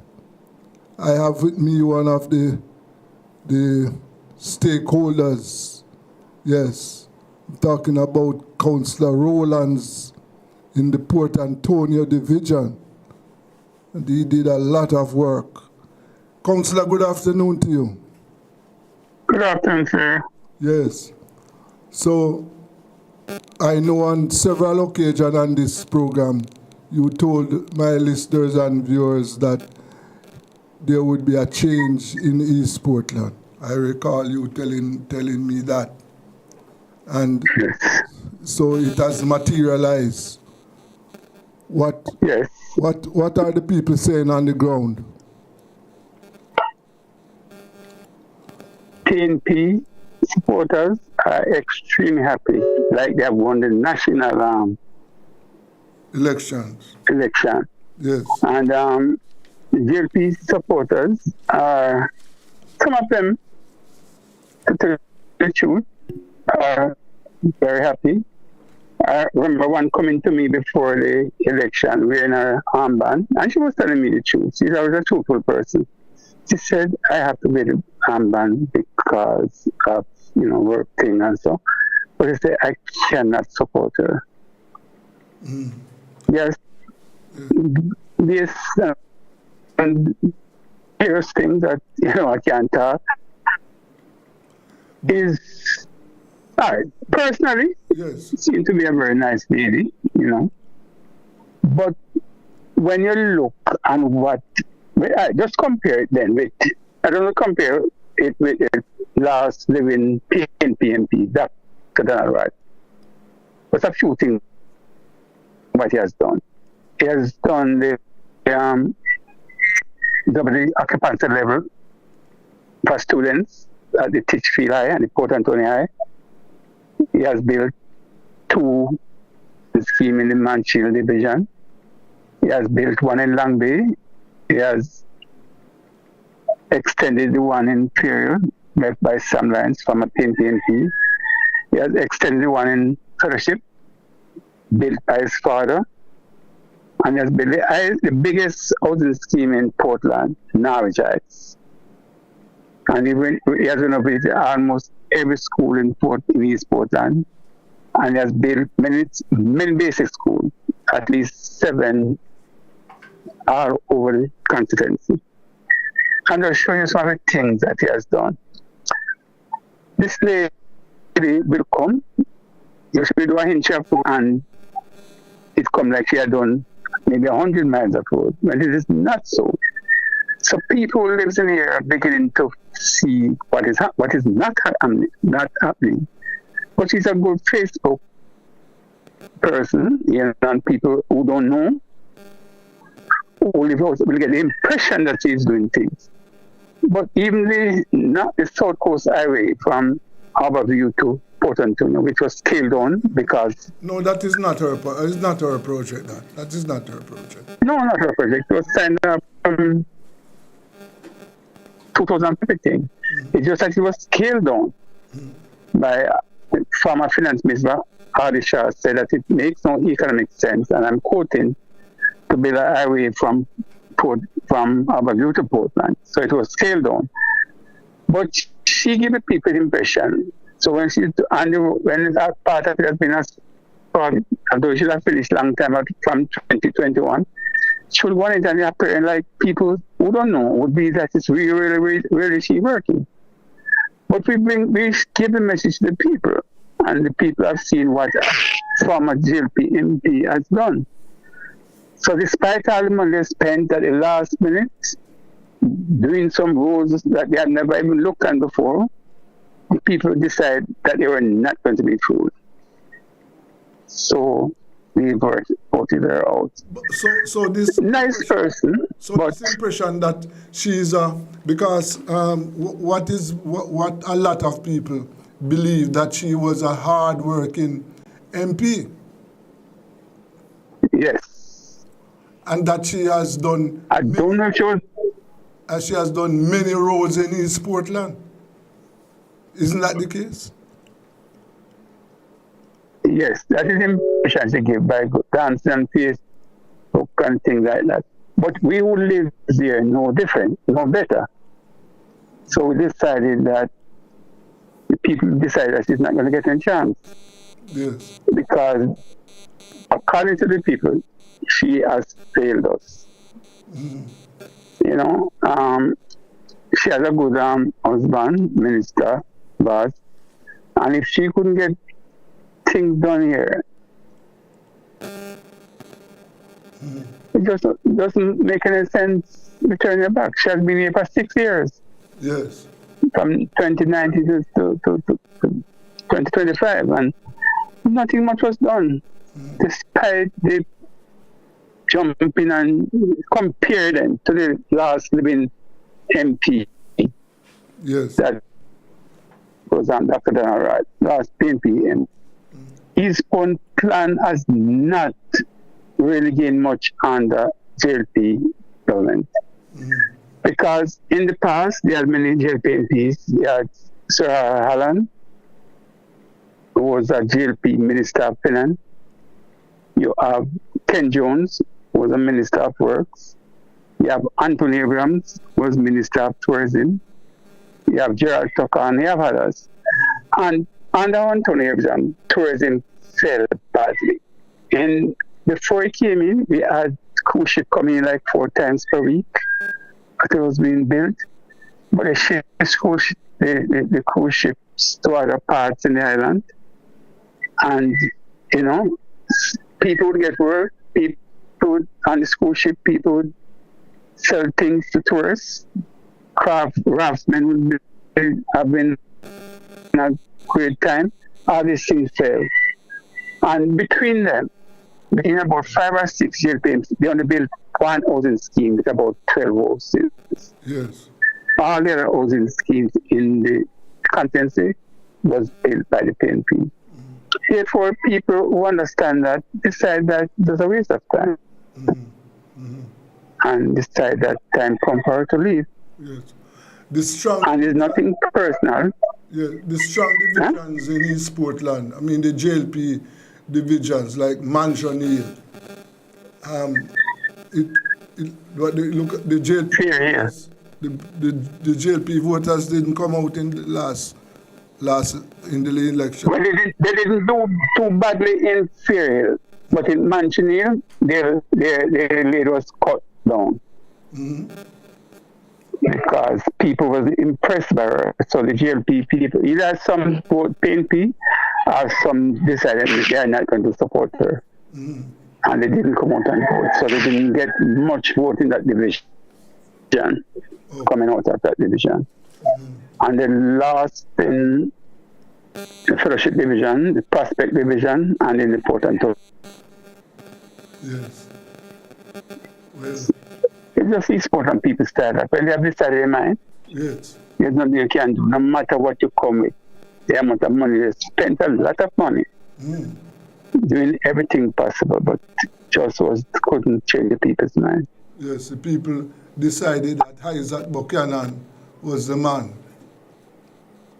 Yes, because they were impressed by him. He really worked, he did the ease up, and they were impressed by his vision and he was down to earth, he would be with the people at all times, attending funerals, whatever. In other words, he was a part of the people. People see him as he didn't distance himself. He was a part of the people. So people clung to him. So we know that the government will try to tie his hands, but they can't stop everything. So we know that he's going to be a success. Yes. And he has the people behind it. Okay. And what I love about him is that each person, it is, although it's a PNP, it is not about just PNP alone. His concern is for everyone, whether you're a PNP or you're a JLP. Yes. And that is what I admire most about him. Yes. And his vision. I think that East Portland will have a good turnaround because of Isaac Buchanan. Yes. So, so it would appear as if, as you said, the Facebook, the MP was spend most of her time on social media.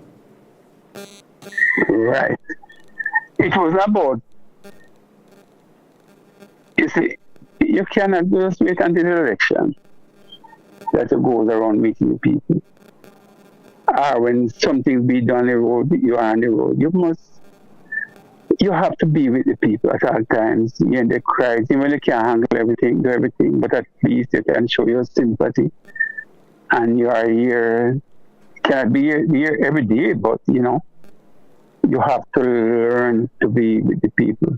That is East Portland politics. People want to see you, not just on election time. And that is one of our downfalls. Okay. Apart from not really producing what they expect an MP should produce if they're government in power. There are a lot of land, government-owned land, that is not, people live on some of them, but they are informal settlers. You have to make move now to try and make them own their own land. And there are many other land that another former MP was trying to do. The housing trust that was trying housing trust, but it was turned over a civil service because the land and the house was going to be too expensive at the time. At that time, it was between $8 and $10 million because some of the land are kind of slopish. So he had planned to just work put each lot for each individual, and then they could build their house block by block, which were much cheaper for them. Now the price for them for the house, if you go to choosing choose, it's going to be about $18-20 million. Not everybody can afford that. Okay. And I think we should try to go through things like the operation pride way. That to get your land very cheap and then get a long time to pay for it.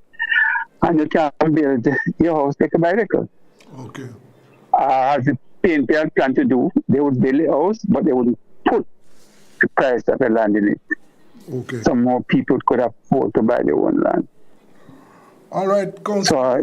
Yes, Councillor Roland. Okay. As you know, we will continue to talk about what is happening in East Portland, because we know that you have been there a very long time and you have been working with the people. Thank you very much for your time this evening, sir. Yes. Okay then. Okay. Take care. Yes. It was Councillor Dexter Rowlands from the East Portland constituency, and as I said, he told us on this show many times that East Portland would have a new member of parliament, and it did. This is Rebel Radio. Let us go for a break.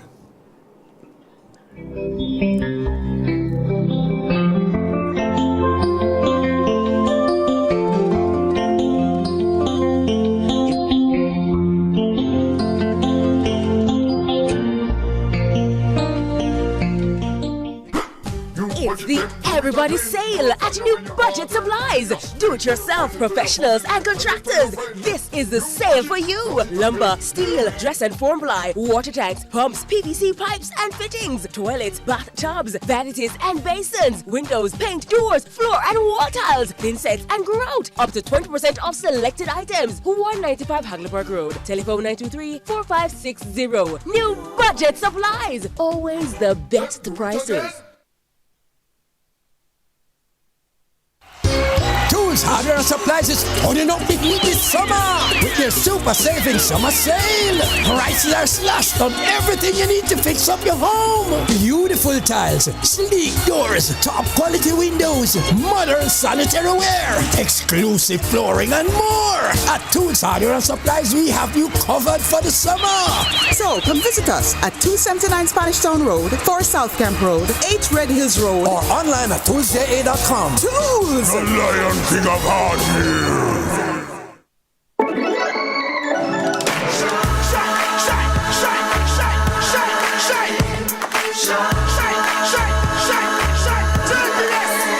Oh, Jamaica rise, we're built with fire, passion and vibes, and through it all there's a glow inside. Let's keep our shine alive. From the market to the factory floors, from the hillside green to golden shores. We're reaching heights, our energy that lights the sky. JPS, power in what matters.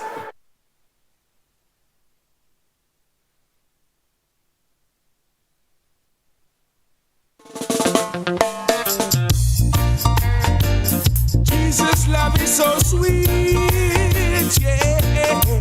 The more I trust him, the more I love him. There's nothing good for me he'll deny. The longer I know him, the better I can show him. I couldn't stop no even if I tried. The more I trust him, the more I love him. There's nothing good for me he'll deny.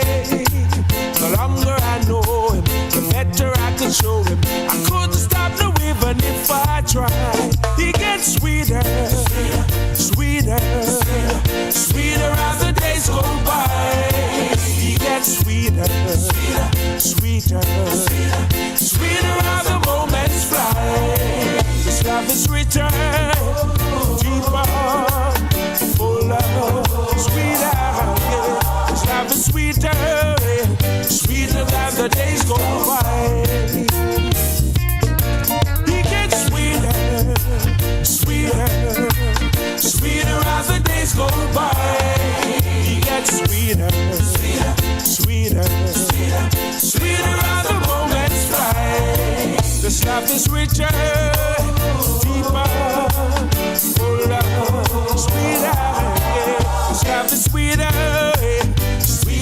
the days go by. Oh, man, he saved me. His good grace he gave me. Places left deep down in my heart. Great joy and knowing with him I am growing, and I never out for him to depart. The moment he saved me, his good grace he gave me. Places left deep down in my heart. Great joy and knowing with him I am growing, and I never out for him to depart. He gets sweeter, sweeter, sweeter as the days go by. He gets sweeter, sweeter, sweeter, sweeter, sweeter as the moments fly. This love is richer, deeper, fuller, sweeter. This love is sweeter, sweeter as the days go by. He gets sweeter, sweeter, sweeter as the days go by. He gets sweeter, sweeter, sweeter as the moments fly. This love is richer, deeper, fuller, sweeter. This love is sweeter, sweeter as the days go by. The more I trust him, the more I love him. There's nothing good for me he'll deny. The longer I know him, the better I could show him. I couldn't stop no even if I tried. The more I trust him, the more I love him. There's nothing good for me he'll deny. The longer I know him, the better I could show him. I couldn't stop no even if I tried. He gets sweeter, sweeter, sweeter as the days go by. He gets sweeter, sweeter, sweeter as the moments fly. This love is richer, deeper, fuller, sweeter. This love is sweeter, sweeter as the days go by. Yeah. He gets sweeter, sweeter, sweeter as the days go by.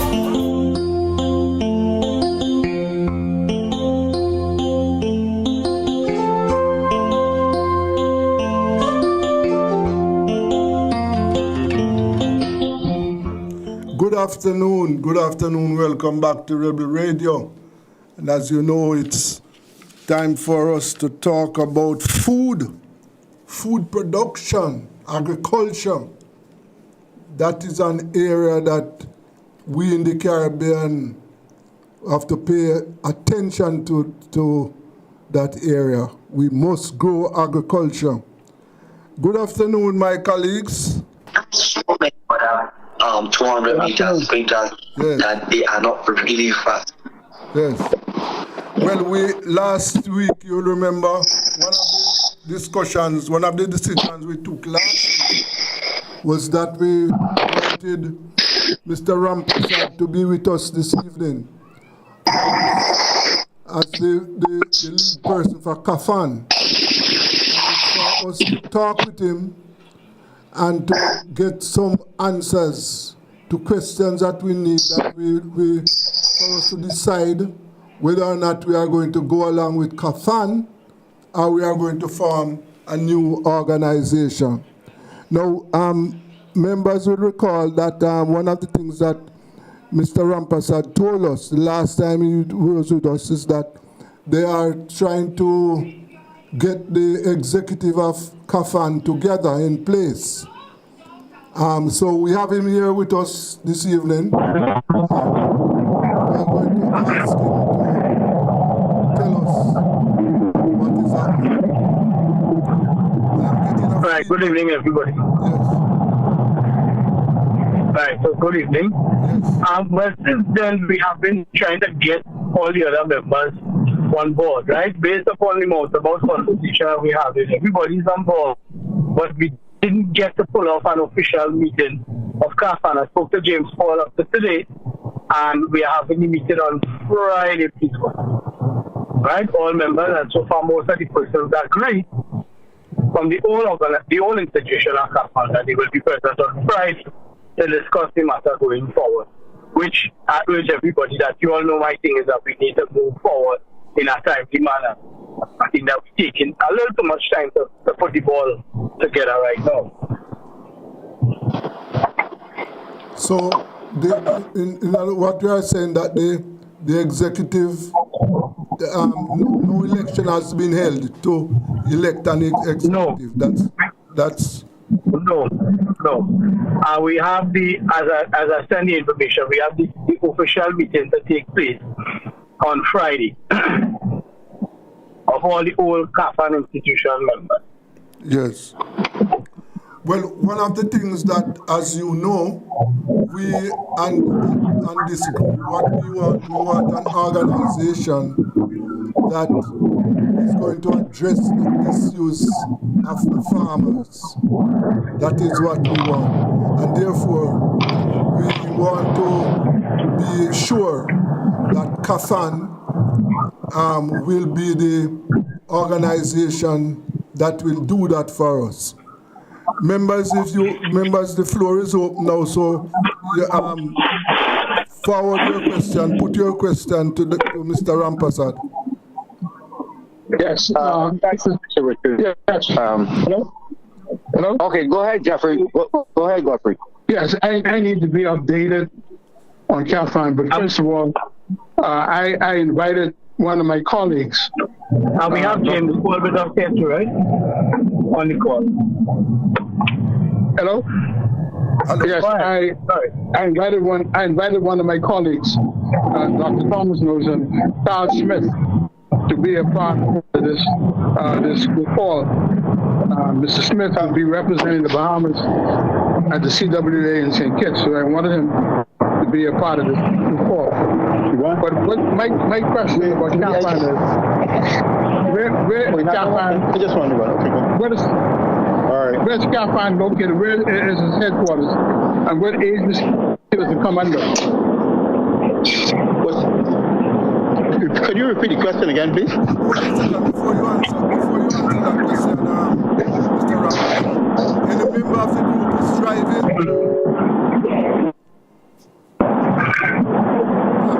I'm getting a feedback. I want to know if anybody is talking to us on speakerphone. Or I'm not hearing it now. Okay. All right. So go ahead with your question, Mr. Enos. Yes. My question is, where is CAFAN headquartered, and what agency does it come under or connected with? Can I answer the question? It's James Paul from Barbados. Yeah, Paul, go ahead. Okay. We remember that how we established CAFAN is as a network of farmers' organizations. It is not headquartered as such in any particular. It is not a brick and mortar institution. It is a network institution in which we have individual farmers' organizations are members of CAFAN. Organizations are members rather than individuals. Okay. All right. Thank you. Thank you. Okay. Any other question? No. To you, Chair, if I may ask Mr. Paul, when you say individual, he's referring to individual commodity groups. Is that correct? Associations, individual associations. Okay. In other words, national associations preferably, but in some cases where it is not a national association in the country, we go to the next direct association. Very well. Thank you. If I could add there, if I could interject for a minute, right? So, all that James said there, I just want to add to that the last person that was elected, I believe, as head of CAFAN was Dan Suku, the former president of the Agricultural Society for Trinidad and Tobago. And at that point in time, a couple months after, I know that Dano went to, I believe, was Grenada or somewhere, or St. Vincent, to receive some computers that contain the information of CAFAN. And after that, a couple months after that, CAFAN fell apart. The membership of CAFAN fell apart at that point in time. Where we are now with CAFAN is that we are trying to actually revive the organization itself. So as James said, it is not a brick and mortar and was not headquarters and all these things, but it's a conglomerate of all the different farming associations, all the different agricultural societies and advocate bodies and so on throughout CARICOM is what made up CAFAN back then. What, if I may ask, Mr. Rampasad, what are the costs associated with membership? Because, you know, Cardi, all the commodity groups that were once financed by government, they're not doing well, even though I think they were excellent. For example, Cardi was an excellent organization. It still exists to some degree. Everything is very difficult and costly when you're associated with agriculture. What are the costs associated with membership, if you can recall? I'm glad that you're online because that reduces it to some degree. But what are the costs, if you know? You said you lost your computer records, but if you know. Right. And at this point, I don't know if James could recall, but I can't recall an exact figure for membership. But in my time as a junior, I can recall that CAFAN was receiving funding. They was applying for funding and receiving funding for different training programs. I believe Jetro Green and others was involved that time.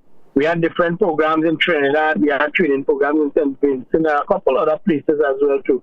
Including one year they sponsored a couple countries to attend the CWA as well too.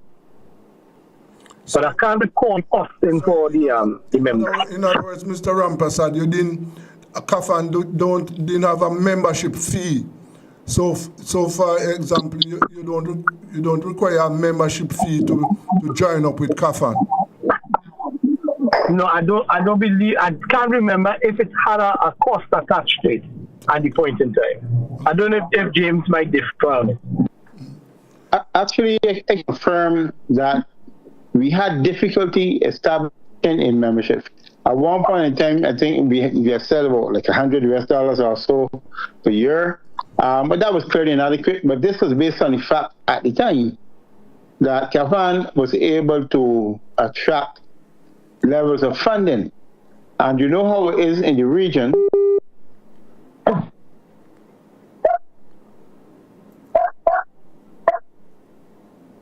Yes, go ahead, Mr. James. Hello?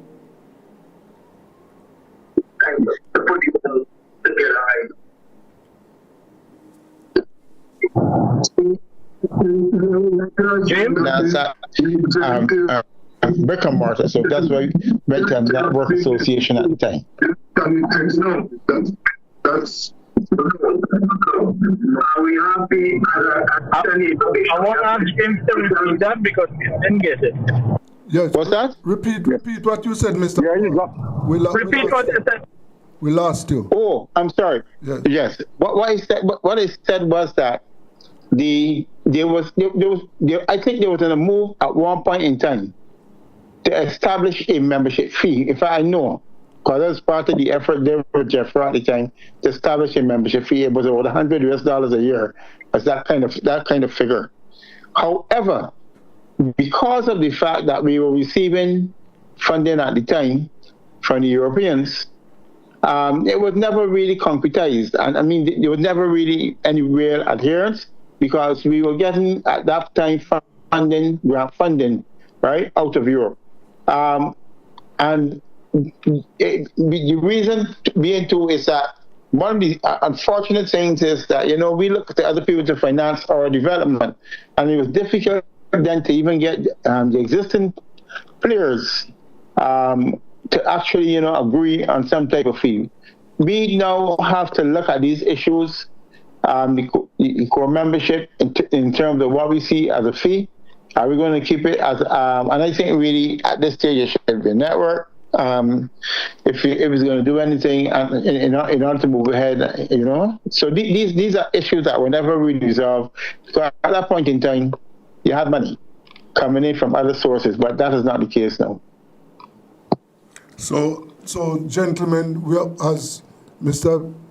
Paul point out, that one of the issues we'll have to look at is how we as a group, what should be the fee structure and how we should organize that, and how we go about sourcing funds for our organization.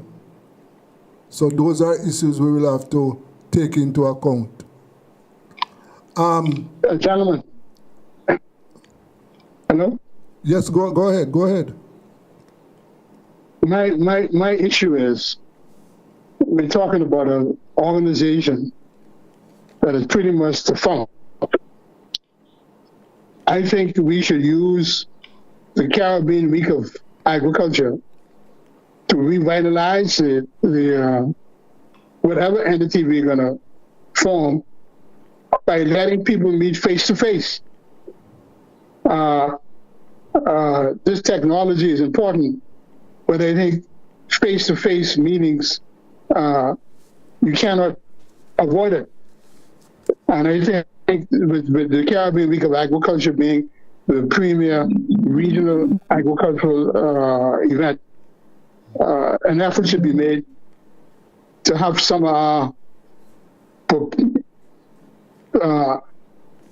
entities participate.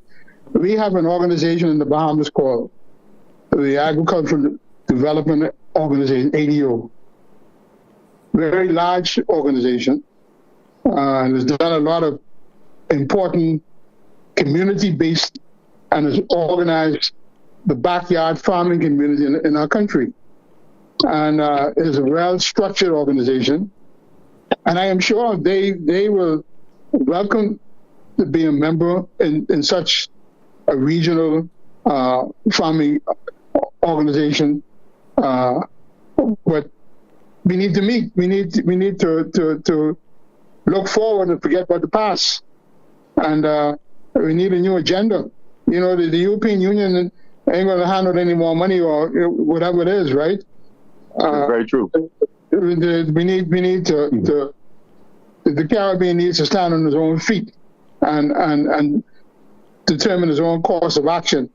So I propose that steps should be taken, that we meet in St. Vincent at the CWA. St. Vincent or St. Kitts? St. Kitts. Yeah. Just to help you, I want to help you. Actually, we're asking the question of membership fees. I just went on my system. I pulled up the last of it, the constitution that we had agreed. That was around 2011.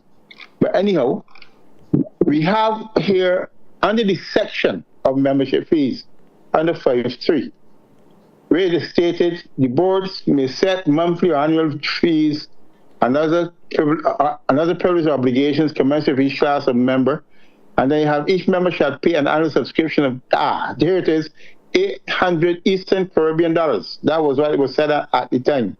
800 Eastern Caribbean dollars on the first day of January of each year. And they talked about members who failed to pay. So the point, well, I appreciate what you are saying. This is not a question of looking back. It's a question of moving forward.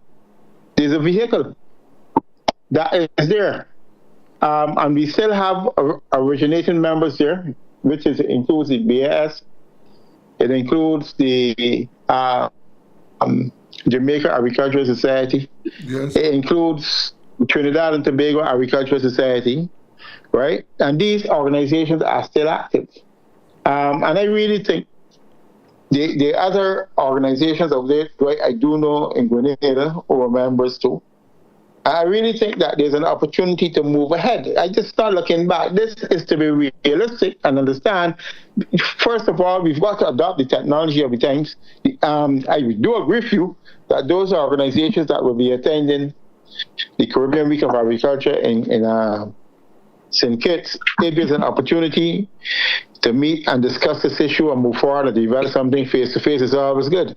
But in this the world of technology that we're dealing with now, it was the intention actually, and we had foresight then to recognize that, you know what, we didn't have the money to travel up and down the islands as was accustomed doing at the time. So we always knew that we will have to revert to using the technology in order to organize meetings of the grouping, and that is why it was a network, okay, of farmers organizations at the time. Mm-hmm. But we presented the platform upon which we can move forward into the future, and CAFAN does that. Mr. Richards, if my memory serves me right, I realize that Mr. Godfrey do not like handout. He believes that everything should be within, and this is. I'm just reflecting on what I thought he said in from a previous program, and that we need to be independent of governments. But agriculture within the economies of this region is very much government really depend on the successes of it. I like the initiative that we're talking about, and we need to take the initiative here and going forward with this. We have one wonderful person.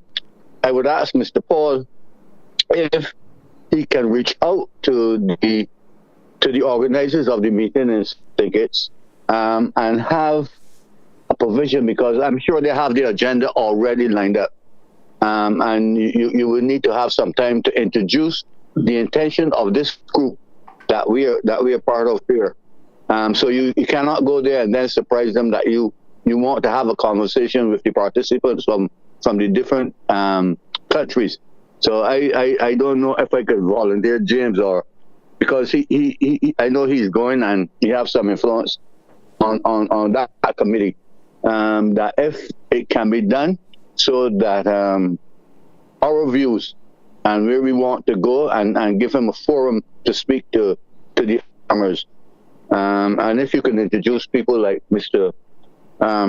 Richards, there's one, through the electronic connection to make a presentation of what we want to do. But so I think that needs to be done immediately, not right this evening, but maybe tomorrow sometime. So there's no surprises, that we can have an understanding ahead of time that we will be able to make a presentation. And I think this is a very important organizing of farmers in the Caribbean going forward, that we can have some cooperation. I think Mr. Godfrey spoke about availability of certain commodity groups within his country, and that could be of benefit to other farmers, and those are valuable networking that we can have, so farmers can have an understanding of where the commodities can be marketed, and commodity groups within those countries can lobby government to make resources. And I mean, when I say resources, I'm not talking about money, no, but availability of the capacity to import from within the region, available to our grouping. So I think this is a important thing. I'm sorry that Maureen wasn't here because she had some concerns last meeting. But I will pause for now, Mr. Richards. Yes, Mr. Paul. Yes, good. Mr. Paul, you heard what Mr. Lane said. What are your thoughts on that? What's your response to what he said? Well, I understand completely. I mean, I think that it is my intention that, if we can get the tickets, that we, of course, we would have discussions. But to my mind, it will be, in my own mind, and I think Darrell should be there also.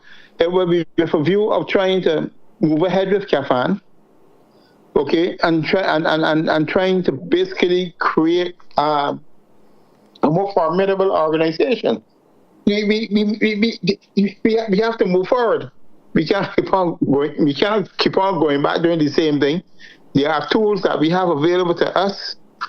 We need to use it. Right now, there is a large vacuum in the Caribbean when it comes to farmers' movements. We have no genuine farmers' movements. The traditional private sector cannot adequately represent the interests of farmers in the country. And I will also say this too, we need to have legitimate farmers organizations representing the interests of farmers too at the same time. Okay? And that is why, and we do not have much time because decisions are being made. Even at, because as you know, at COTED, at CWA, the COTED will be meeting, and decisions are being made that impact on the agricultural community in the region, and they're being made without the input of the same farmers organizations. And CAFAN will be seeking to reverse that trend and have a seat at COTED in its own right. All right. Good evening, everyone. Yes, good evening. Yes, sir. Good evening. Good evening, Shiraz. Yeah. Okay. Okay. I am on listening a couple minutes now. I agree with moving ahead with CAFAN. Well, what I would like, James, if he has a copy of the Constitution, what he should do is to send it for us. And let us run with it. We may have to treat it in terms of truly Caribbean Farmers Association being represented there. We may have to tweet and change the way some of the things are in the Constitution are governed. Right? We need to do that because it makes no sense something is there and we could work it. What we need to do is to tweet it to our own interest, which is the farmers. Which is the farmers who are on this team here talking, and farmers, good registered farmers rep. Because what I will tell you is that we had some experiences in the past. We know that there was individuals who make gross mishandling of it. What we need to do now is for all of us to protect the things that we're going to go forward with and get it treated to what we want to see happening for the benefit of the Caribbean farmers, because we are at a crossroads where if this doesn't work for us soon, we could end up into more problems, more money being spent unnecessarily, and hopefully that what is happening out in the waters, it do not escalate, so we could continue to build what we want to build here. Gentlemen, before, one of the things I want to say. Hold on, before you go forward, gentlemen. Just please hold for me there. We are going to have a commercial break. Thank you. We are on food security. Let us go for a break. This is Rebel Radio.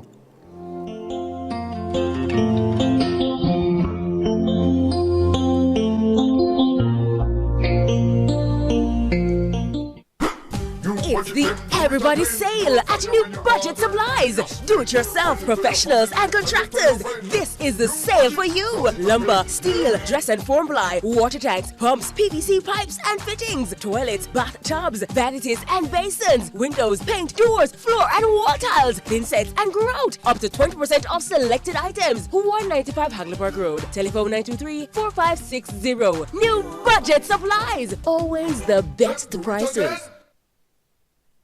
Other supplies is turning up the heat this summer with their super saving summer sale. Prices are slashed on everything you need to fix up your home. Beautiful tiles, sleek doors, top quality windows, modern sanitary ware, exclusive flooring and more. At Tools Hardware and Supplies, we have you covered for the summer.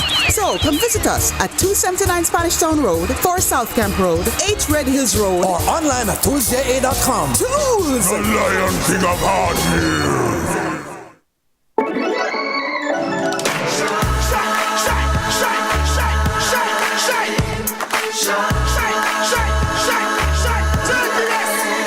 Oh, Jamaica rise, we're built with fire, passion and vibes, and through it all there's a glow inside. Let's keep our shine alive. From the market to the factory floors, from the hillside green to golden shores, we're reaching heights, our energy that lights the sky. JPS, powering what matters.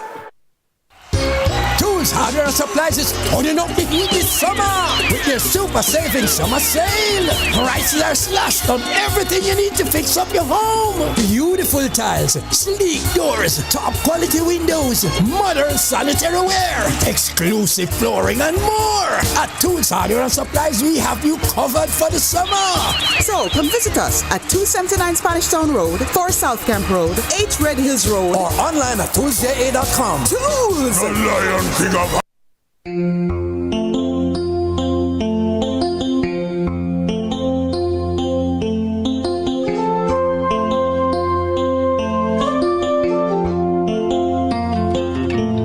Yes, welcome back to Rebel Radio. And we are discussing Caribbean agriculture. Yes, Mr. Shiraz, you were making a point. Yeah, I'm here. Yes. Okay. What is my intention of saying is that the organizations that we want to get in, should we have a limit in terms of each member country should have only about 3 or 4? Should we talk about that? Because what happening is, like in Trinidad, the politicians continue to divide the organization, whereas we have the Agricultural Society of Trinidad and Tobago. They try to play other organizations against each other, starving the Agricultural Society of Trinidad and Tobago to grow further and stronger. So it makes no sense that we have a large number, and this could be this CAFAN body could be a form of uniting member countries to get under one banner, or two groups or 3 groups to the most. We cannot have 10 and 12 people wanting to join CAFAN, one country that we're not on the same page. Yes. I want to agree strongly with Shiraz there, because one of the issues is this. Look, we have to demonstrate a maturity of thinking and intellectual thought to recognize that you have to compromise, and you have to compromise in favor of the big picture. Where you in some countries where you have these plethora of farmers organizations, all can say they represent, but there should be certain commonalities that brings them together at the national level as one. So that, for instance, you don't have a situation where farmers organizations are played off one against the other, and politicians are very skillful at recognizing egos, and they cater to those egos, and many farming leaders, farmers themselves, fall into the trap. That is why people don't work with each other, because somehow the fellows feel like, there's something that that the other fellow going to get that they're not going to get. This is the reason why we are seeing the issues and the problems that we are seeing today. But we have to, in this age, be bigger than that. And I do agree with you, Shiraz, that we need to insist that at the national level, okay, that there should be some consolidation, and maybe CAFAN itself as an institution, even if it's a network institution, could be helped to facilitate that particular process in individual countries. Gentlemen, I just want to support Mr. Paul on this very briefly, because the Barbados Agricultural Society is a wonderful example, even though Mr. Paul didn't say it, of what happens. Sometimes if the Barbados Agricultural Society appears to be confrontational with government actions in terms of imports and other activities, that we have to question it. There are small split groups that come in, and some of our members will say, look how they're being treated by government. But that diversion is in fact to fracture the strength of organizations like the Barbados Agricultural Society. And throughout the Caribbean, I know it happens in Trinidad to some degree, and we need to be very cautious. But at this during this session and going forward to St. Kitts, let us be of one mind that we need to be collective. This will be CAFAN Part 2. it is not, even if we want to look at the old constitution, Suresh, it is one that will have to be written to give certain safeguards. Obviously, it wasn't airtight. So we would have to bring in persons with the capacity to prepare a constitution that really protects us for some of the things that you were saying happen. And I know you have a lot of knowledge about these things. So even if we use the original constitution as a guideline, we need to go beyond. It is evident that we need to go beyond that. So thank you, Desmond. So Desmond, James, I want to make a point. I want to make a point here, please. I want to make a point here. Yes, go ahead. We in the Bahamas are maybe a little bit outside of the loop, but there's one observation which I like to make.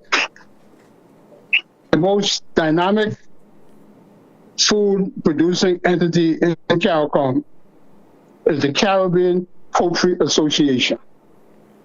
All right?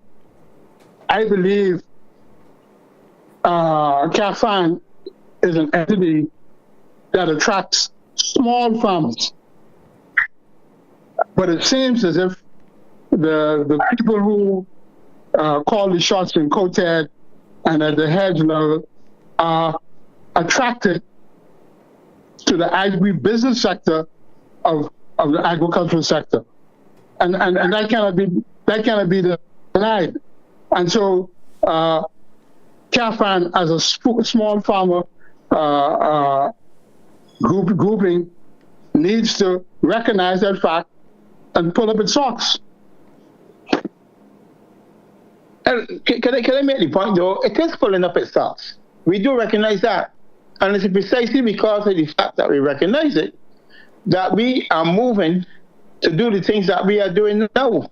And all we can ask is that people join us in the effort to do such, you know. So whatever constructive comments can come to help us achieve the objective, we will do it. I mean, it is the only reason, and I will just say this to you, the only reason why CARICOM say, and it is true, they seem to have some preference for what you call agribusiness, whatever sector, but that is just a nuance. And we should treat it as such. It does not, at the same time, okay, at the same time, it does not mean that the legitimate farmers' organizations, once they make their voices heard, will not be heard and will not be taken seriously. We have to take ourselves seriously. And again, the point I make is this: we have to get behind our leaders and support them at every level, so that when they speak with one voice, and then we will be taken seriously. But we should not be intimidated by the fact that yes, our members might command less, or might appear, I use the word appear, to command less resources than some of the names like the Geddes grants or these large organizations that they have. But the point is, it does not mean that our influence needs to be any less.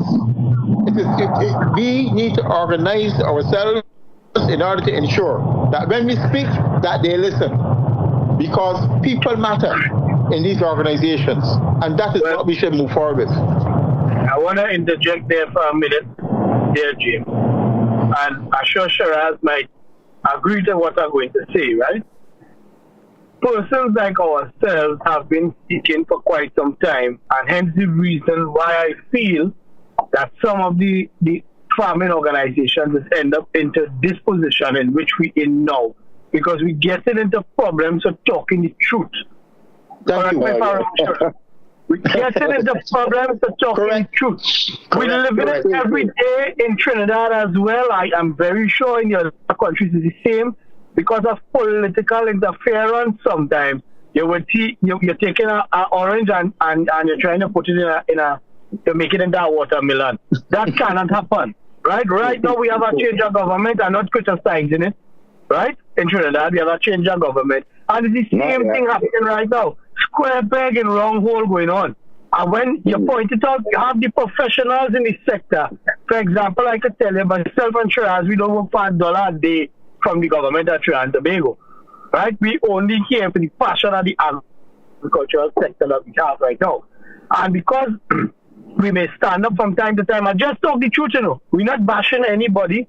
And on many occasions, I myself personally came out and told politicians, we are not here to bash, you know. We are here to work together for the benefit of the farming community. My job as the president of the Institute for Trade is not to bash anybody, you know, but to get forward movement for the farming community of this country. But when you tend to talk the truth or point out some of the relevant issues in agriculture, for example, one of my proposals is being read all over the country right now. But nobody's saying that come from the agricultural society because politicians want to take profit. But on the other hand, when we pointed out that that was an issue affecting the farmers in Trinidad and Tobago, right, it was a problem for the politicians. So I agree with James as well that we had to find a way to get the leaders, right, or the governments of the day within CARICOM as well, to come together for us all to work for the common cause of food security. So I agree as well too at the same time. But I'm aware of the consequences involved for speaking the truth in agriculture. Thanks. Yes, but I beg to agree with you, sir. I beg to agree with you 100%. But gentlemen, remember, as I think all of us know, that the reason for this gathering is to advance the interests of the farmers. So therefore, what and I take it that those of us who are present here this evening, we agree that we are going to use CAFAN as the vehicle to defend the farmers' interests. And therefore, what we need to do is to organize ourselves as farmers, and when we speak as one voice. We are not antagonists. We are just an organization representing the interests of farmers in the Caribbean. Yeah. So therefore, as Mr. Paul pointed out, that he found some documents there which shows organizations, farmers' organizations that were once members of this network. So what we need to do now is to, as you said, organize ourselves. Mr. Paul is going to circulate the Constitution to us, that we are going to look at it, and whatever changes we want to make, we is to make those suggestions. And the next move we are going to is to find out this meeting in St. Kitts is going to be held when is this meeting in St. Kitts? It starts on the 29th and it finishes on the 4th, if I recall.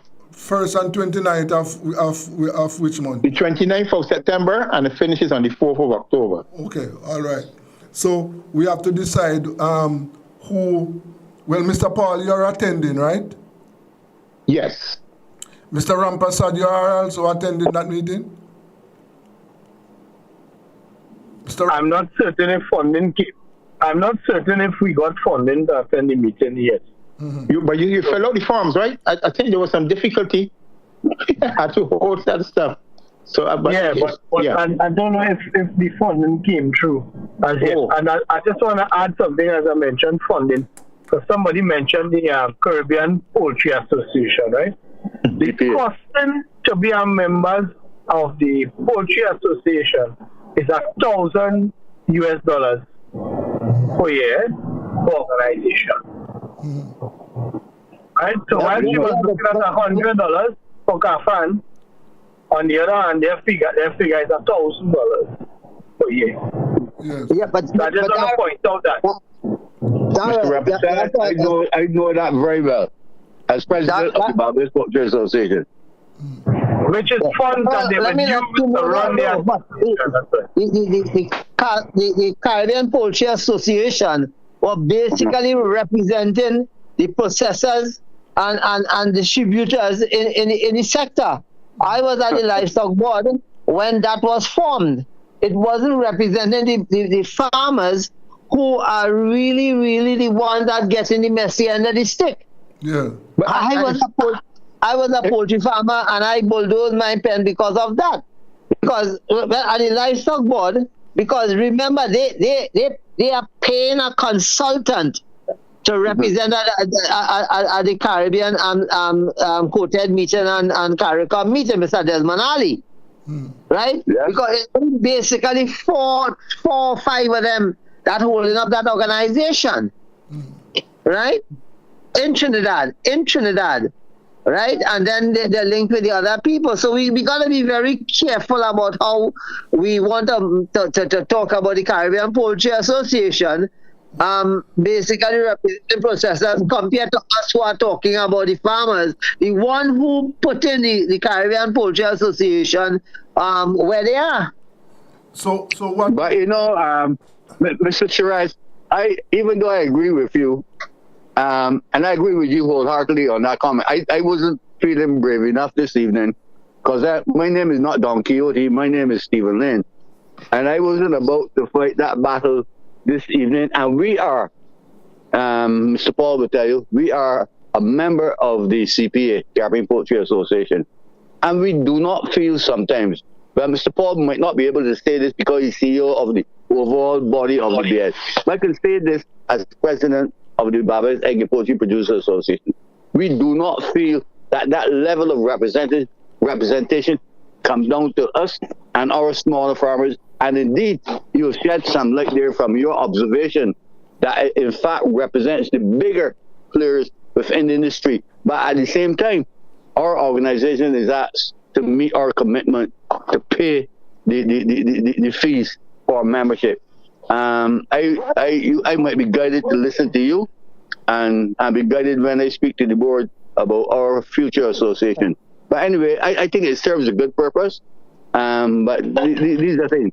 As far as CAFAN is concerned and the Constitution, in case there are any liabilities of the first organization, we will have to look at a CAFAN with a new name. CAFAN is well established, but we have to be CAFAN 2025 or 2026, so that there's a difference between the two.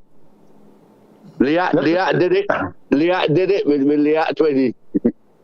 Let me just assure you, Stephen, yes, sir, that there are no liabilities. I will say this too. One of the things that I'm telling you. Okay. One of the things that we constantly do. I remember the reference. I know you hear people talk about the reference to the difficulties that were faced.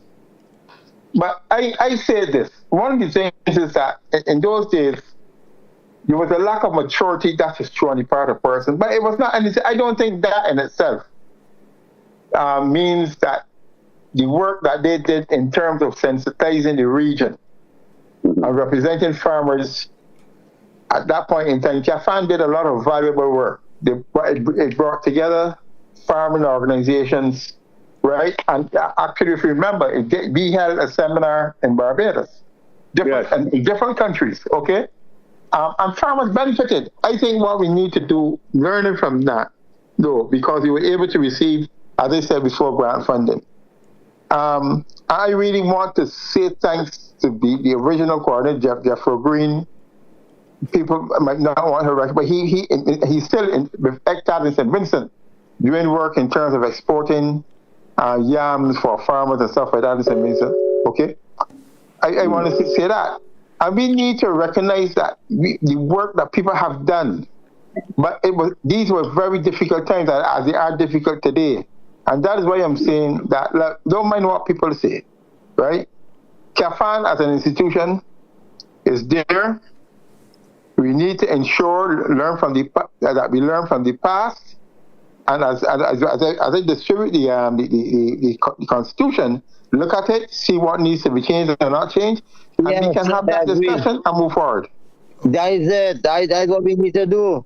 That's what we need to do, because we can, We haven't heard from. One of the things that I just want to mention to you all is that if we as CAFAN with our reviewed constitution, we can make a major shift in how things are done within the Caribbean.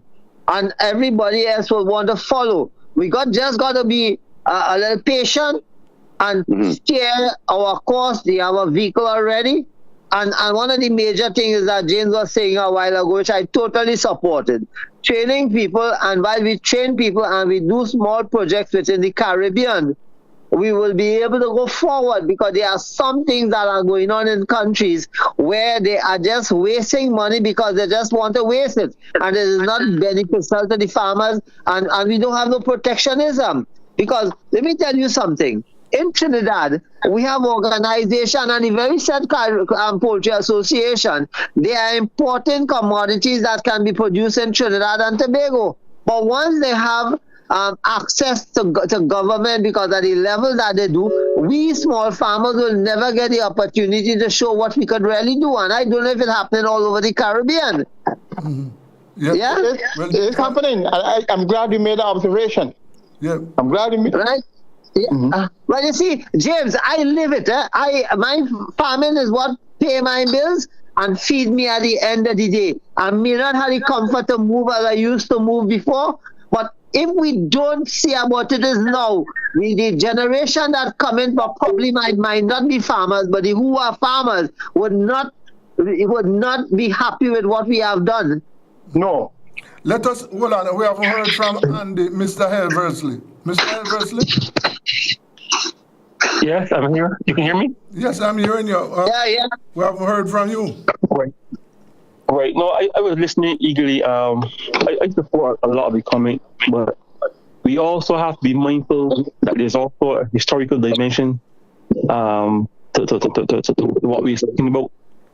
Normally, the larger players will have more market power because of lobbying and things such as that, right? And the smaller players like us, we will always be disadvantaged because of our economic size and things of that nature.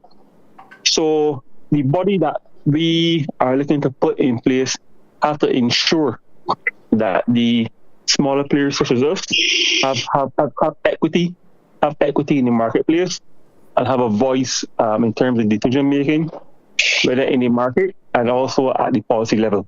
So that's my point right here. Okay. I totally agree. But one of the things is that, let me tell you something. I don't know if you ever hear the calypso from Trinidad. Small pin the shook hard. Right? Right? I ain't mean it in any way to disrespect anybody. Right? But we are small farmers. Darrell will tell you that although we are small, we make our voices heard. And I want you all to I want to tell Darrell, as a younger person than most of us, that to keep the steering wheel of this vehicle, hold on to it, because he will be one of the bigger future leaders, and we need to have some of them coming along. But younger people do not want to be involved in farming because of all these problems we have. And we have to change that. So this vehicle need to change that. And eventually, we will have some sort of a lobbying power if we united. If we continue to do like we do it now, or existing now, we won't have that power. Brothers, this is said not yet today. Brothers, let us review the Constitution, get back together, and look at what we can make change to empower ourselves to do more. Okay. Mr. Paul is going to circulate that Constitution. So yes, it will be in the group, and I'm going to alert those who are not present this evening that they should get hold of it and read it, and for us to discuss it next Wednesday. And remember that as I said before, let us concentrate our efforts to know that we have to, whatever we are going to do, to strengthen CAFAN to represent the interests of the Caribbean farmers. Gentlemen, we have... Mr. Desmond, before we wrap up, I would beg that we also have a discussion, because Mr. Paul wasn't here last week, from Mr. Godfrey, who was talking about the opportunities within his country. and he was correct. I did my research as well. They have close to 3 million visitors to their country. We call them tourists, to their beautiful country, and the resources that are required. And he was making a reach that we within the Caribbean, in fact, the agriculture sector within the Caribbean can play an important role in imports of food into his country. I would like him to bring up the point and elaborate on it at our next meeting. Thank you. Well, I can elaborate now to a degree. As a part of our, you only have a minute.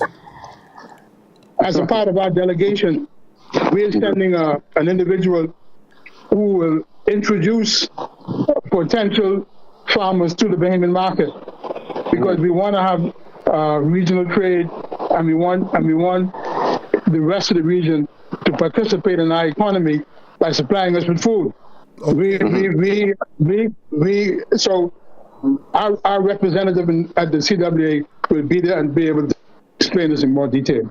Okay, one of the things that each of us on this platform should take from what Mr. Ina said is that, okay, the market in Bahamas is that we would like Caribbean farmers to participate in that market. So what we should do is that each of us on this platform should make contacts with our colleagues to find out who is ready and what they are producing, so that we can bring this attention to Mr. Ines. Okay, we have come to the end of today's program. So, next week, gentlemen, have a good afternoon. Thank you very much. Thank you. Let me thank everyone for being part of this discussion, and next week, God willing, we will be back at it, and hopefully we can find a quicker solution and that in 1 or 2 weeks' time. Okay, thank you all. Right. Yes. Thank you. Yes, that was Caribbean farmers there, food security. And as you know, this is where we spend our time looking at agriculture.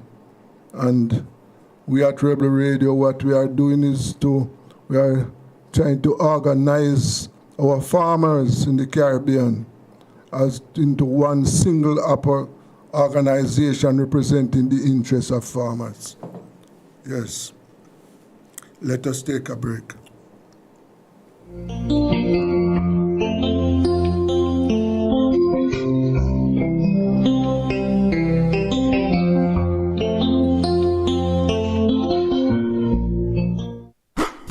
It's the Everybody Sale at New Budget Supplies. Do-it-yourself professionals and contractors. This is the sale for you. Lumber, steel, dress and form ply, water tanks, pumps, PVC pipes and fittings, toilets, bathtubs, vanities and basins, windows, paint, doors, floor and wall tiles, thin sets and grout. Up to 20% off selected items. 195 Hagley Road. Telephone 923-4560. New Budget Supplies. Always the best prices.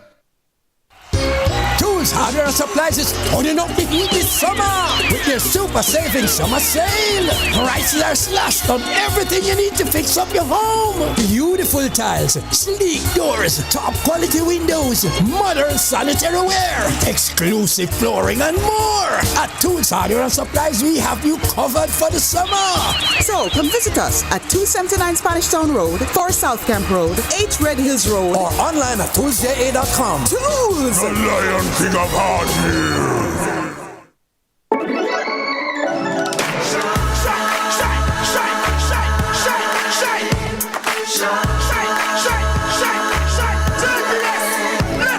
Jamaica eyes were built with fire, passion and vibes, and through it all there's a glow inside. Let's keep our shine alive. From the market to the factory floors, from the hillside green to golden shores, we're reaching heights, our energy that lights the sky. JPS, power in what matters.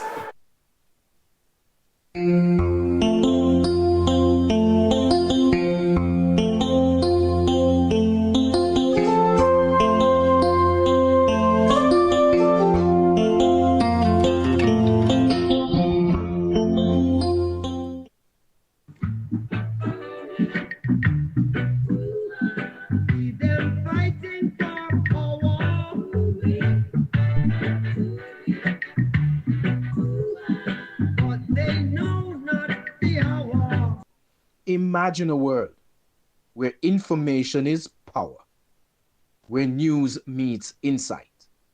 This is Eyes on the World, your personal lens. We are watching with you. Stay informed, stay curious, get the world's stories reported to you. Eyes on the World, your perspective.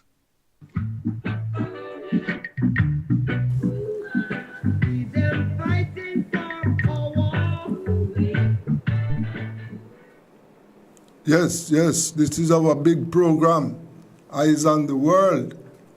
And as you know, we are providing you with information on what is happening,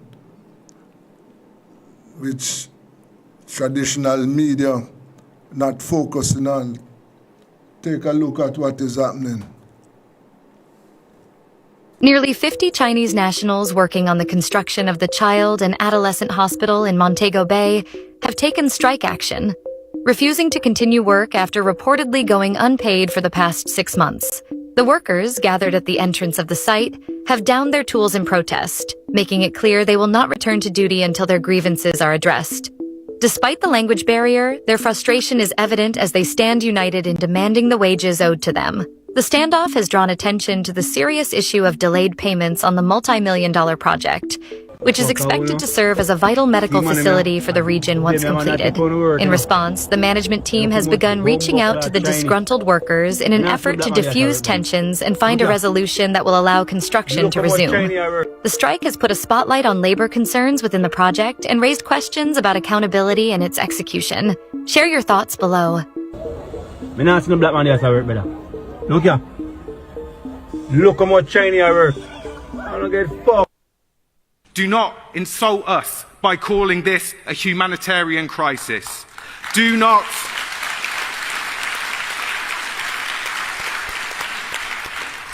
dignify this by calling it a war. Let us tell the truth. This is genocide.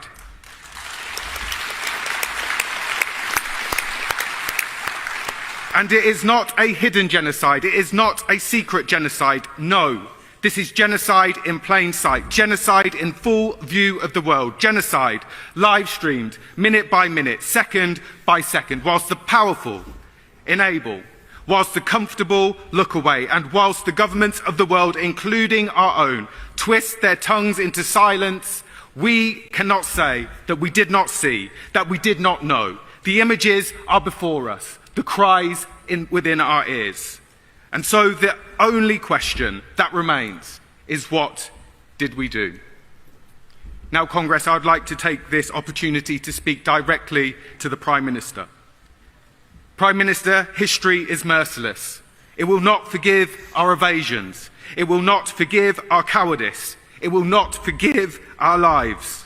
It records without sentiment where we stood when the blood of innocents cried out from the earth. And that question that we asked ourselves will also be asked of you. What did our government do? Did it expel Israeli diplomats? No. Did it impose sanctions on Israel? No. Did it stop arms sales to Israel? No. It did the opposite. More arms given in 3 months than the Tories gave in 4 years. RAF planes in the skies, flying daily missions, providing surveillance, providing intelligence, feeding the machinery of death. Britain is complicit. Complicit in the bombing of homes, complicit in the slaughter of children, complicit in genocide. Hey everybody, it's Mark Bronner, ER Doc, Gaza Witness. I just got back from Tunisia working with the Global Samud Flotilla, and we have been working to get U.S. citizens to sign the Leahy Review petition at stoptheidf.org, stoptheidf.com. There are 250 million Americans. A supermajority of us want the genocide and the war to stop. We've been doing this for 12 weeks. We have 4,500 signatures. We're asking all the influencers, all the famous actors, Mark Ruffalo, Cynthia Nixon, Joaquin Phoenix, please get on board. Help us push this initiative to get U.S. citizens to sign the petition. We need to go to Congress with 1 million+ signatures and try to compel them to trigger the Leahy review and to stop funding the genocide in our name. Until we sign, we're complicit. Please, do your part. Everybody is trying to figure out what they can do to help. This is precisely what you can do to help. Go to stoptheidf.com, stoptheidf.org, and sign the petition. Do it today. Do it now. Breaking news. The North Korean leader has just broken his silence with a historic and direct message aimed squarely at Donald Trump. This is a shocking new development in the U.S.-Venezuela standoff. Donald Trump, the whole world already knows that your war against Venezuela has nothing to do with democracy, but with oil and your ambition for power. You made a mistake. You chose an enemy who is not alone. The statement reportedly began. This isn't just about harsh words. In a chilling escalation, the North Korean leader declared, as the leader of the Democratic People's Republic of Korea, I say this bluntly. If you touch Venezuela, you also touch North Korea. The statement continued, your sanctions have not destroyed the Venezuelan people. Your threats have not brought down their government. And now you intend to subdue an entire nation to obey your whims. The time when the U.S. dictated orders to the planet is over. This is a direct, full-throated challenge to U.S. hegemony. The North Korean leader went on to say that Venezuela has real allies, and Pyongyang is among them. Cooperation, military support, and strategic resistance to your hegemony. This isn't just a political statement. It's a terrifying new alliance. Yes. Yes, that is what we have for you this evening. One of the issues that we are dealing with, we are watching to see what CARICOM governments are going to do in relation to Israel. Are they going to sever links? What are they going to do to put pressure on the Israeli government to stop the killing in Gaza? Yes, we are watching for that. We are going to have a discussion a little later on that, because as you are aware that the killings continues. And last week we observed something that was, very dreadful. We are talking about the attack by the Israeli government on Qatar. And the building that was attacked was a building where the Palestinian negotiators were supposed to be. So, how do we read that?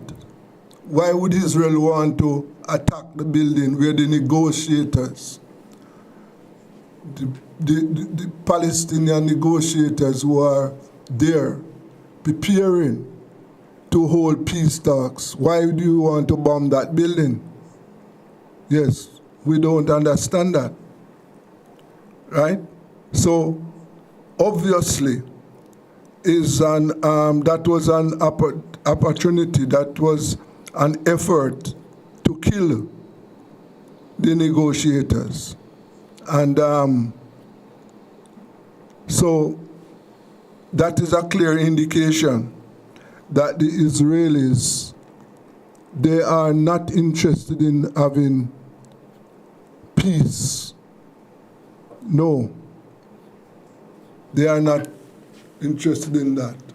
Their plan is to wipe out the Palestinian people and take over their land. That is what they are planning to do. And as I said, we are watching closely to see what our Caribbean leaders, what they are going to do. The Prime Minister was sworn in yesterday.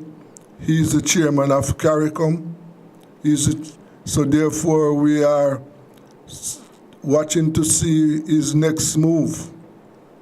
He's going to call a meeting of his CARICOM colleagues to discuss this matter?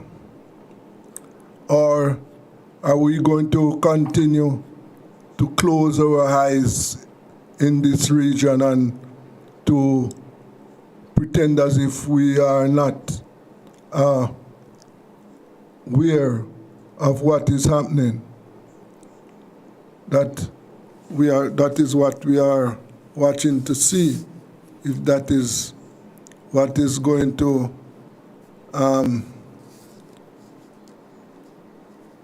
what is going to be done. Yes, we are watching to see.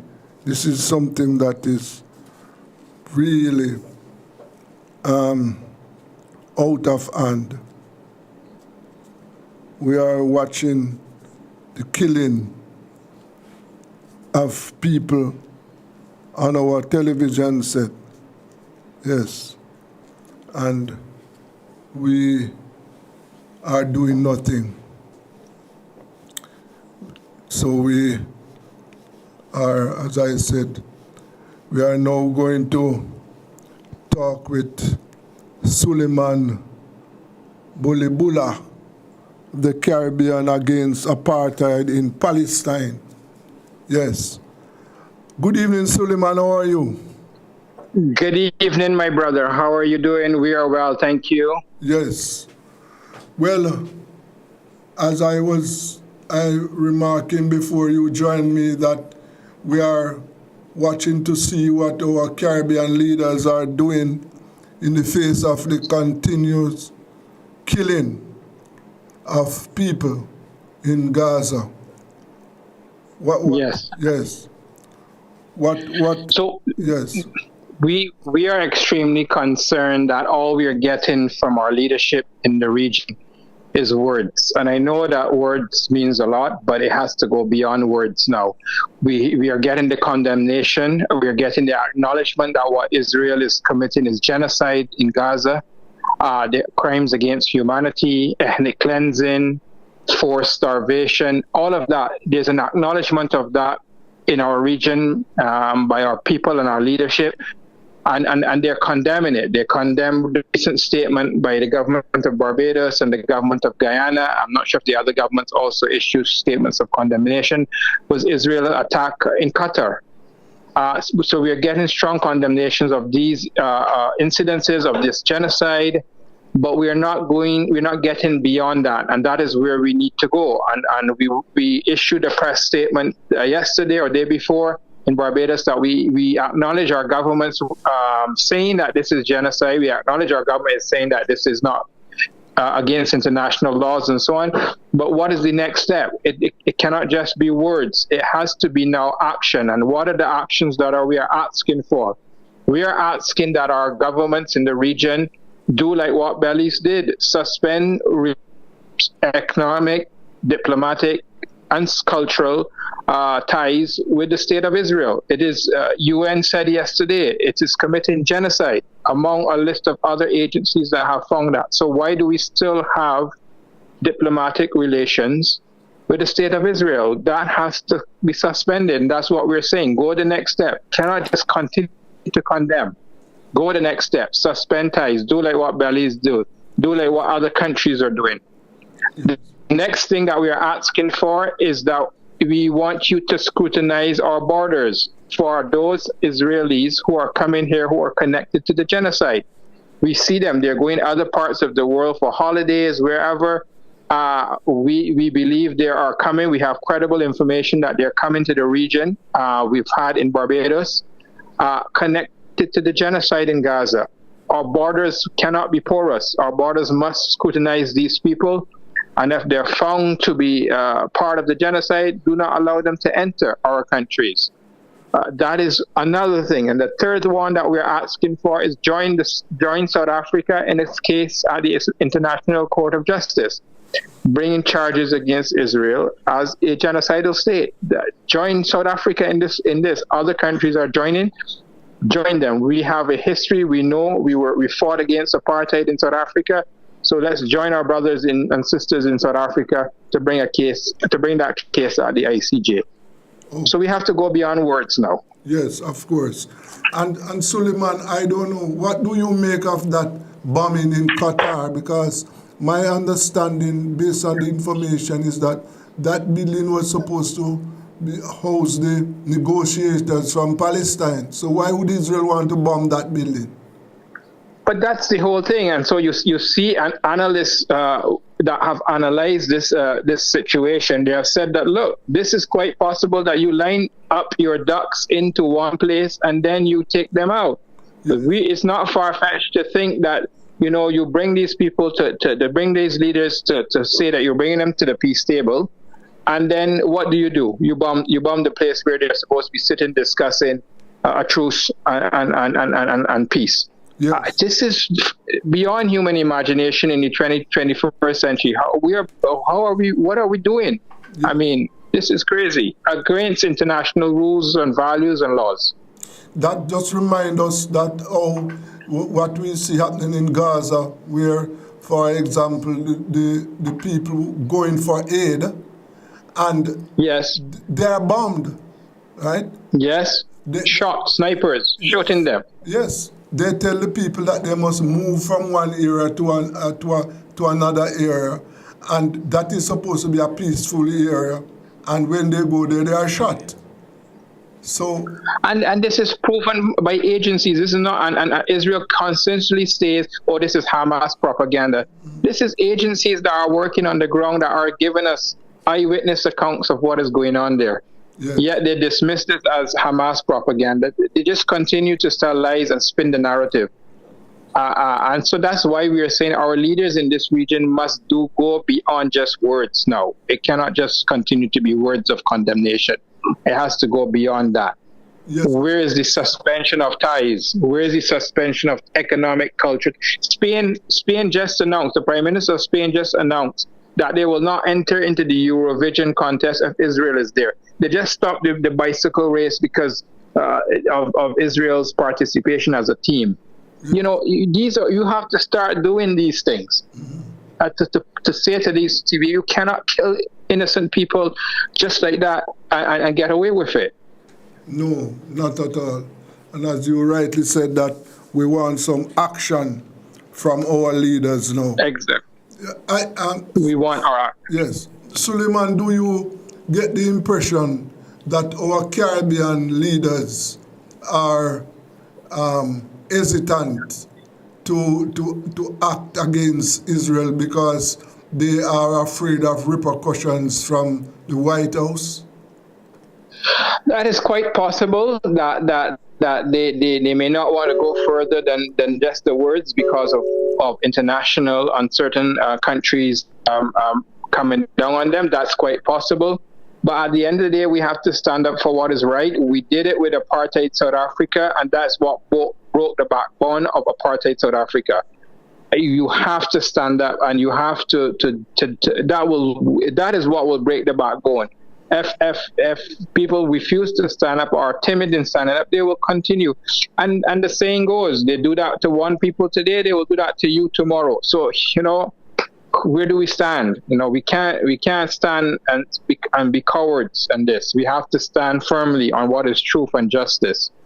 Yes, of course. I based on my feedback, I know that the people in the Caribbean, they are against what the Israelis are doing. They are the people, the ordinary person on the ground. Agreeing.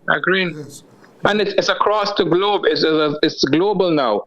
Yeah. They don't hide anymore what they're doing, and the people have woken up. The people have woken up to the deeds, to the misdeeds, and their terror and their genocide that they're doing, and so the people's voices must continuously be heard on this, so that our leadership will hopefully fall in line and to say, well, look, let's go the step further. Yes. Yes. But it's horrible. It's horrible. It's beyond human imagination that you can just kill people, displace them, and bomb them, and it's unimaginable. Right. Is there any event that Caribbean Against Apartheid in Palestine is planning at this time? Well, we are hoping to meet tomorrow night to discuss. We are hoping that we will try to plan another rally march to call for the suspension of ties with the State of Israel. It's also been advised to us that we should seek a meeting with our leaders, our political leaders, to have that discussion first. So we will probably discuss that tomorrow if that's going to be to look at that. We have also been suggested that we do an appeal. I think that appeal might have gone out today against the judgment of the court here in Barbados that ruled against us, that we should appeal to the Supreme Court to look at that again. So I think our lawyer Laulu is going to be doing that. So these are some of the things we are hoping to do going forward. But the main call right now that we want to make is to suspend ties with the genocidal State of Israel. That's what we want. We're hoping that becomes a Caribbean-wide call to all governments in the region. Right. In the meantime, I know that you must be looking at what is happening in the Caribbean here. We see, for example, the build-up of U.S. military presence. And very worrisome. Yes. And very worrisome. That is something that we have to be watching, because it can break out into something that is totally dangerous for us, and we don't want any war in the Caribbean. No, absolutely not. It's a zone of peace, yes, and we should retain it that way. So it's a worrisome development. I hope that CARICOM leaders can really come together on this and be a voice of reason in this matter. It's not showing that way so far, but we want to make sure that we hope that our leaders will have that ability to have leadership on this matter. Certainly. And also the situation in our neighboring country. I'm talking about Haiti. Just Monday there was a report of about where the gangs have killed 50 people. You know, and the gangs continue to be in control of, significant parts of the country. Yes. It's how do we begin to even deal with all of these situations in our region and across the world? It's a world now that is completely polarized, divisive, violence and anger, and you're not seeing the type of moral, just leadership evolving to kind of tackle that, and that's where we hope that will come to, that we will see that evolving out of this. So we look for that, and we hope for that, and we work towards that, that they will have that common sense. But as it stands right now, we're not seeing it happening. Not at all. Well, I want to thank you very much for your time, and we will, as you know, we'll continue to have these discussions on Rebel Radio. Have a good evening, sir. Much appreciated for the opportunity. You too as well, and all to your listeners. Okay. Yes. Okay, take care. Good. Yes. That was Suleiman Balibula there from the Caribbean Against Apartheid in Palestine. Yes. And as you heard, Suleiman, that we need some action now. Yes. We have listened to the voices of our leaders, and they have condemned the situation, the atrocities in Gaza. But we want some action now. We want them to take action. We want them to sever links with Israel. Yes. And here in Jamaica, that one of the things that is being planned is for us to demonstrate, yes, at the opening of Parliament, to get our leaders to take action against Israel. And we have one of the organizers with us this evening. We're talking about popular journalist and public commentator Lloyd Dagelar. Hello, Lloydie. Hello, Desmond. How are you doing? Well, I am supposed to be doing fine. Yes. Good. Glad to hear that. What has been your response to that call for a public demo at Garden House tomorrow? Well, let me put it to you this way. It's not going to be a mass demonstration or anything. It might be just a handful of people there tomorrow to hold up a few placards, to send a message to our elected representatives in Parliament that we need for them to take a stand and to end diplomatic relations with Israel. There's been an election campaign, and there was an election, and guess what? The issue of Israel did not come up at all for discussion. As a matter of fact, there was a debate between the Prime Minister and the leader of the opposition. And it's very sad that not one of the journalists who ask any questions, ask anything about what's happening in Gaza. Nobody asked them, well, are you going to take a stand? When will you take a stand, etc.? And that was very sad. And I believe that it's very important that we, the people, continue. We, the people who are opposed to the genocide, the televised genocide that is going on in Gaza, that we have to send another message to them again.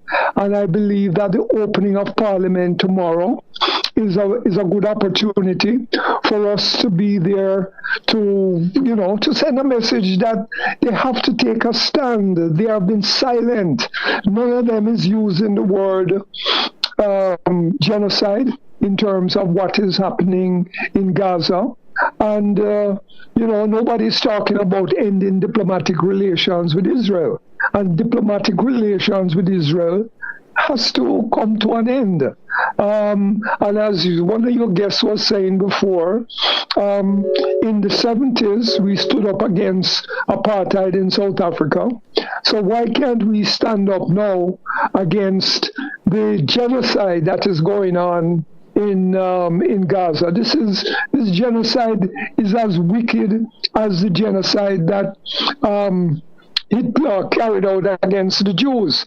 Now, if the Jews suffered genocide at the hands of Hitler in the 1940s, right, during the Second World War, why are they now supporting a genocide, a similar genocide against Palestinians in Gaza? So it means that this leadership in Israel is a fascist dictatorship.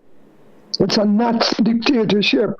And yes, there are people in Israel who are now protesting and saying that, by continuing what you're doing, you're going to make sure that all the hostages that are there are killed. And if the hostages are killed, it will be Israel who kill them. It's not the Hamas people who kill them. Is Netanyahu who go inside here and kill them. How does he know what building they are in? He just destroy every building that he see to get rid of the people them. That is wickedness, man. I've never seen anything so wicked. I don't know if Hitler did that in his time. What he would do is capture everybody and put you in a concentration camp. And when he's ready, he'll kill you and poison you and do all those kind of things. But this is the height of wickedness, and the weapons are being supplied to them by Europe and United States. That is where the weapons are coming from. And I think it's positive that people in Europe are now protesting. They are going out there on the streets in Germany and in France and elsewhere in Europe. But those governments are not doing anything. And so the people need to put pressure on those governments, and we need to support those people who are going out there on the streets. And so therefore, when we do our thing too, I am sure that they will recognize what we are doing, and we can build an international movement against this genocide which is taking place. It's a wicked, wicked, wicked thing that is happening, and we have to express ourselves. We don't want, when history is written, them say, boy, Jamaica was silent. No, we mustn't be silent. We must be outspoken. We have had 1 or 2 protests and 1 or 2 demonstrations, but we need far more. We had a thing in Montego Bay where we went there when CARICOM was having its meeting, and we held up placards, etc., in front of where they were having the CARICOM meeting. But while CARICOM gave a little statement afterwards about Israel, it never addressed the issues that we were raising, which was, number one, end diplomatic relations with Israel. Nobody said anything about that. And they have said nothing more since. And they have been quiet. And so we, the people, need to stand up and let our voices be heard. Yes, of course. That is what we are saying now. We need action from our leaders. And the elections are over in Jamaica. They are over in Guyana. So the chairman of CARICOM is our prime minister. So we are watching to see if he's going to summon his colleagues to discuss this issue. As you rightly pointed out, Lloydie, this destruction, this genocide. America and Europe, as you pointed out, are shipping arms to Israel to fight not an army. They are fighting civilian people. That is what the Israeli army is doing, killing civilians. They don't have Palestine don't have an army. Right? That is such a good point, Des. Because they talk about the war in Gaza. There's no war going on there. No. Because Hamas is not doing any fighting. Hamas is willing to enter into a peace treaty with Israel every time. Every time them say, let's have a peace treaty, Hamas is there and ready to negotiate. But Israel is not ready to negotiate. And as you were mentioning before in your discussion, they went to Qatar and they killed the Hamas leaders who were there to have a discussion about a peace treaty. So Israel is not interested in having any peace. They're only concerned about one thing: genocide, to completely destroy Gaza, to kill off as many people as they can, move the people out of the area and go inside there and take over the place politically and socially, economically, whatever. Maybe they're going to make it into a resort center, etc. This is an explicit genocide that is taking place there in Gaza. There is no gray area where this is concerned. It's a black and white, and we need to stand up, let our voices be heard, and our government must take a position. We cannot allow them, because by being silent, they are complicit, right? You're complicit, because if you see something going on and you don't say nothing, right, it doesn't move you, it doesn't get you disturbed, and you're silent, then it means that you're complicit. Yes. And we can't be silent about a government that was just elected and that is complicit. No, man, we have to get up and stand up. Yes, of course. We have to do that, Lloydie. We have to do that. And I asked my guest, who was online a while ago, is that, do you think that the silence from our Caribbean leaders, with the exception of Belize, Do you think it has to do with any fear from the White House? Well, there are countries which have stood up to America. And, if all the Caribbean countries stand up together, right? America, what is America going to do? So, well, boy, we're going to send soldiers and destroy the Caribbean, etc. No, your rights have to be respected. And even though America is not acting in the way in which it should, respecting international law, etc., once we are united, then it makes it difficult for them to take measures against the people in the area.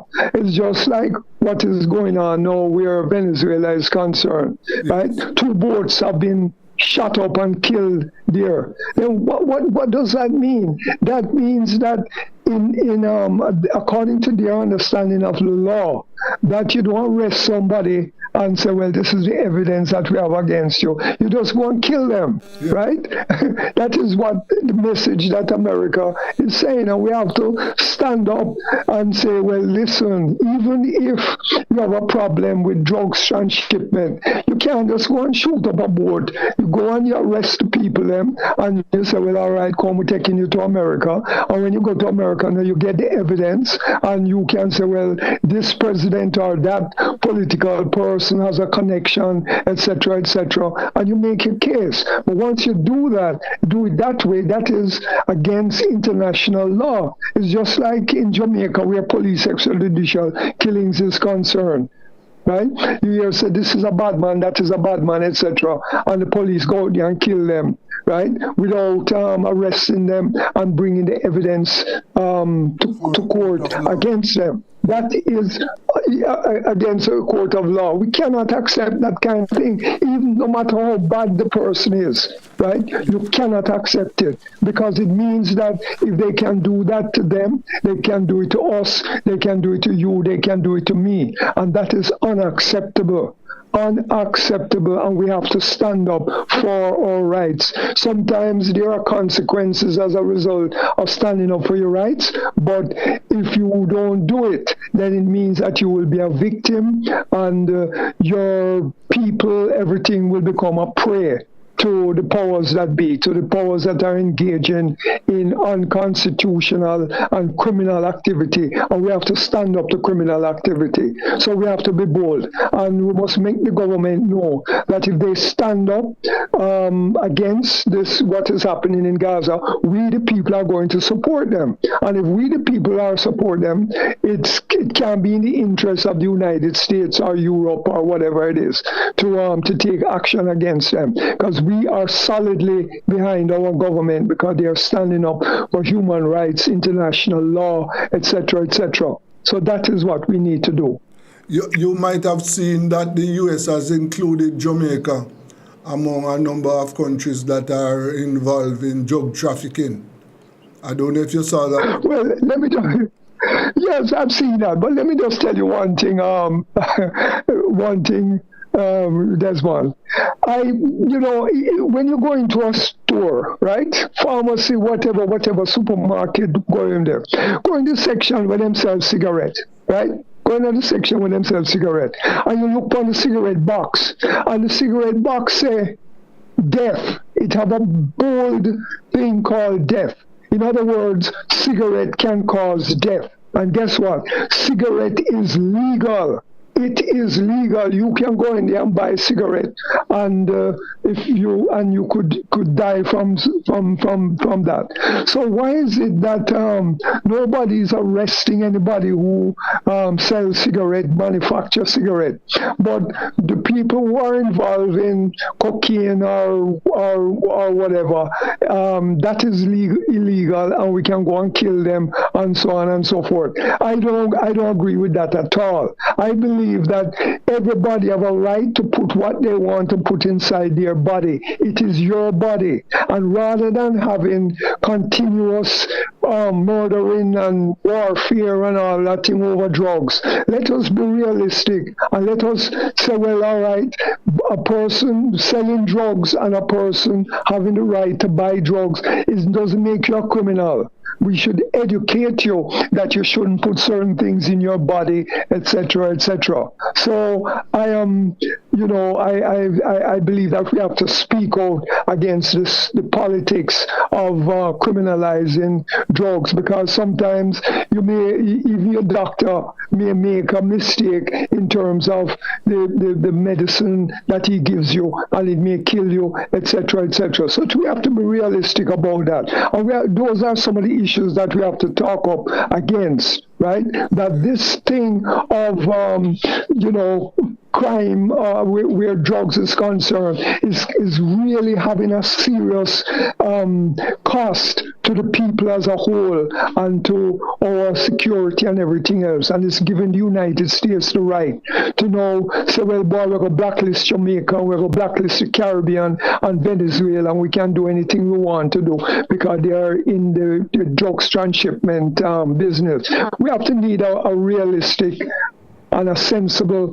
rational, intelligent discussion about this. And that is what is necessary. Yes. Okay, then, Lloyd, thank you very much. We wish you all the best for tomorrow, and we'll talk after tomorrow. Thank you very much for your time. Okay, very good.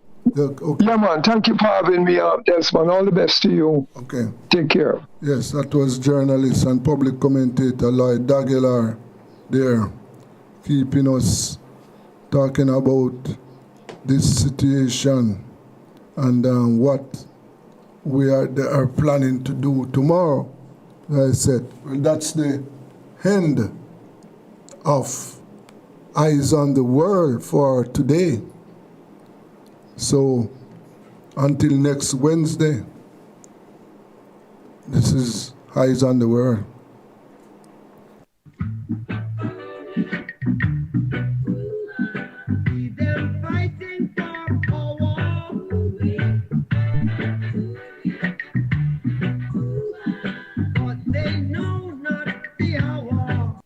Imagine a world where information is power, where news meets insight. This is Eyes on the World, your personal lens. We are watching with you. Stay informed, stay curious, get the world's stories reported to you. Eyes on the World, your perspective.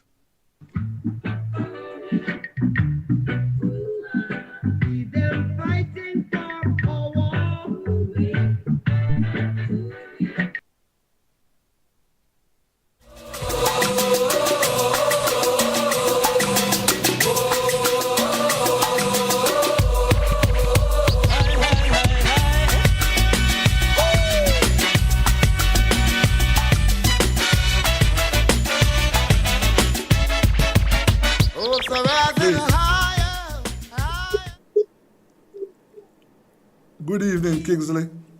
Hello. Yes. Good evening, sir. Yes. Thanks for having me here and now. This is a midweek bulletin, World of Sports and Entertainment. Yes, and we have a lot to talk about in track and field. And of course, we have the Champions League football. Those are the two that are dominating the space right now. But let us move right away to track and field, where Jamaica are lying in 5th position on the table with so many other countries, with 1 gold, 4 silver, and a bronze, behind the United States, Kenya, Canada, and I don't know in the order, but I know that Jamaica is in 5th, and those are some of the countries are on the table with more than 2 gold. We have 1, but we have 6, and we're looking forward to improve on that comes tomorrow on Thursday. We have today we earn a silver, of course, from no one was expecting it, from Tajay Gale in the long jump. He was leading at a time at 8:34. Athlete, a young from Italy, jumped better, and he did 8:39 for the goal right there. So we give thanks for that silver medal from the long jump there, and we're looking forward to increasing our tally tomorrow. As in the coming up in the final, of course, you're going to have Brian Level, who looked very impressive in qualifying from his heat in the heat, where he did 19.84, and he's strolling, and he has the fastest time going into the semi-final, where he and, of course, Let's See Letiboga are in the same semi-final, along with Gout from Australia. So it's quite interesting, because how he looks like a medal contender, and the form that he is in. Shanika Osborne is doing very well with him right there. It's the same coach, that did have Elaine Thompson. She went, but this girl know what she's doing. And, the makeup of the Jamaican team, I'm expecting the medals to increase going forward into the weekend. We may have a medal coming out of the triple jump with Shanika Ricketts. So in the men's triple jump, we don't know. But there are a lot of surprises that can happen in the single events.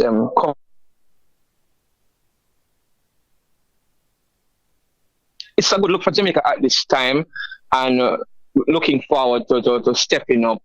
And you can see the transition from the juniors them coming up, and you can see the longer athletes them are taking it out, and most of us don't know that Shelly Ann Fraser-Price, this is her hurrah, and she's looking forward to the relay to captain a gold medal. It was going to be hard for Jamaica, but it is not impossible.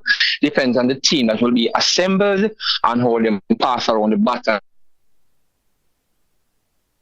So that's iconic, and we call it the greatest of all time, Shelly Ann Fraser-Price, who is looking to close out her career with a victory in the women's 4x100 meters relay. Yeah, so it's looking good for Jamaica, Mr. Richards.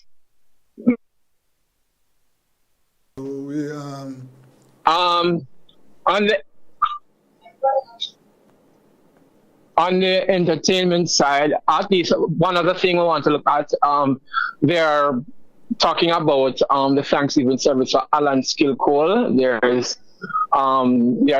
coming up with something, but it's not totally revealed to the public yet, and we have a lot of persons looking forward to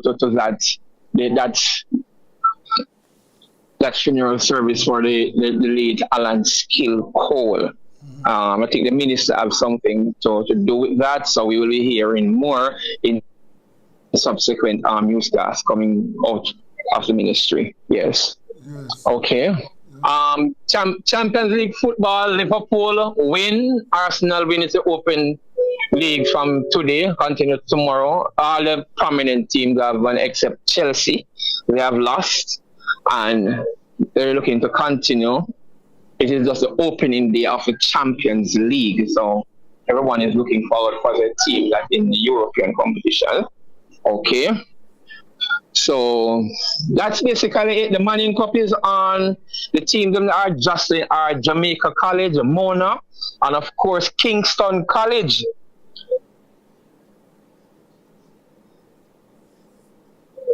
Their title, defending their title, because they really want this one for their 100 years, 1925 to 2025. So Kingston College, everyone is really preparing for them to topple them, or they can successfully defend their Manning Cup title. Okay. Okay. Who are the favorites in the schoolboy championship? You said KC and who else? Well, KC, you can't write off. There's a JC team. They have won today. They play Greater Portmore. They're always competitive, and of course, the Walker Cup champions, Mona. Let's recognize what they have a coach in I think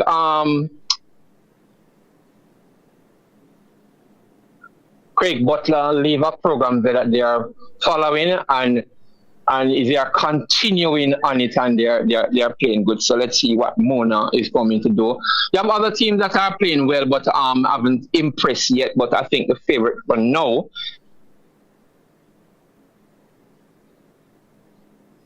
is between Jason. So for sports, that's what it is now, and other events that are coming up is mainly football, but right now it's the World Championship, which is going to finish on the weekend. That's taking the spotlight, and Jamaica should move up in the middle table. Maybe by Thursday when the individual events are done, because based on how this guy here look like his Brian level, he should give it should prove competitive with Noah Lyles from the USA. That's a person he will have to try and beat there, because he has a personal best of 19.31. Yes, and if he's anywhere near that, it's going to be a tough for Brian level. But let us wait and see. Okay. Well, until Friday. Thursday. Also, I will 200 meters. But yes, I will try and give you some more. But all the results coming up tomorrow and Thursday, I think Jamaica should move up on the medal table in this World Championship in Japan. Thank you very much, Kingsley. Until Friday. Yes, that was Kingsley J.J. McCullough there with bringing us up to date on world of sports and entertainment. Yes. Well, one of the things that happened today, that the cabinet was sworn in today. Yeah. And one of the things that I observe, that the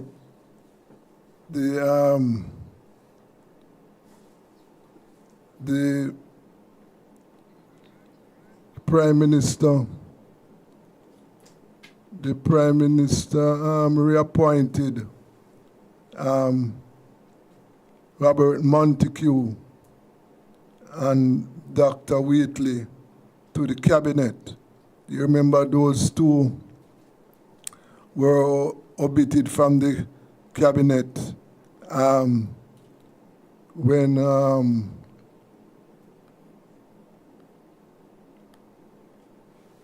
Dr. Wheatley, you remember, he was removed from the cabinet after the Petrojam scandal, and Montague, after a report showing that he had granted license to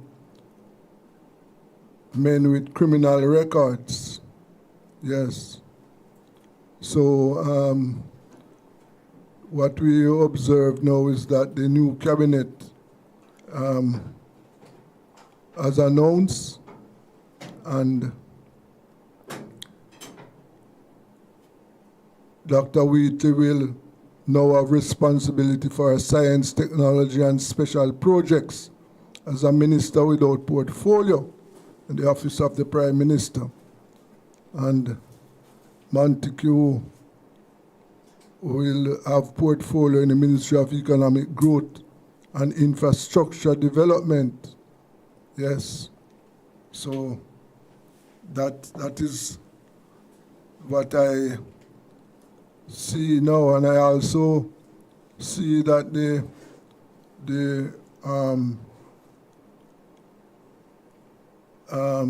Mark Golding announced appointment of opposition senators. Yes. Yes. I observed that. So we have to look out for that to tell you who those people are going to be. Yes. Donna Scott Motley, Professor Floyd Morris, Lambert Brown, Keisha Gail Anderson, Alan Rutherford, Bernard. Well, we'll give you some more on that. Yes. But that's the end of today's show. Yes. I want to thank all my listeners and viewers for their time today. Yes. Thanks to my technical operator, Kevin. And remember, we at Rebel Radio, we are urging the users of our roads to be careful. Too many casualties.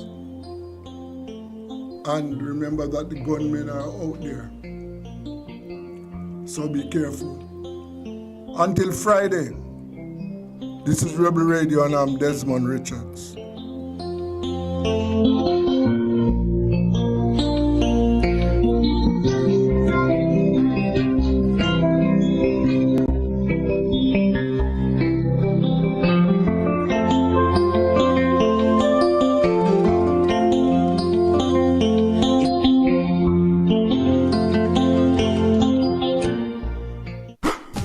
It's the Everybody Sale at New Budget Supplies. Do-it-yourself professionals and contractors. This is the sale for you. Lumber, steel, dress and form ply, water tanks, pumps, PVC pipes and fittings, toilets, bathtubs, vanities and basins, windows, paint, doors, floor and wall tiles, thin sets and grout. Up to 20% off selected items. 195 Hagleyburg Road. Telephone 923-4560. New Budget Supplies. Always the best prices.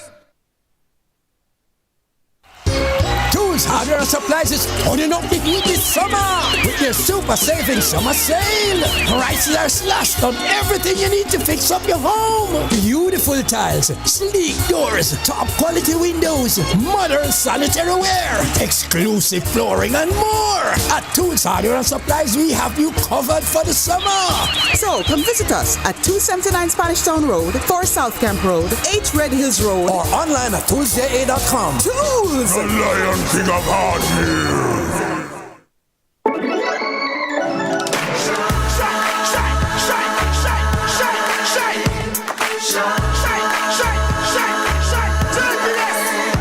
Oh, Jamaica rise, we're built with fire, passion and vibes, and through it all there's a glow inside. Let's keep our shine alive. From the market to the factory floors, from the hillside green to golden shores. We're reaching heights, our energy that lights the sky.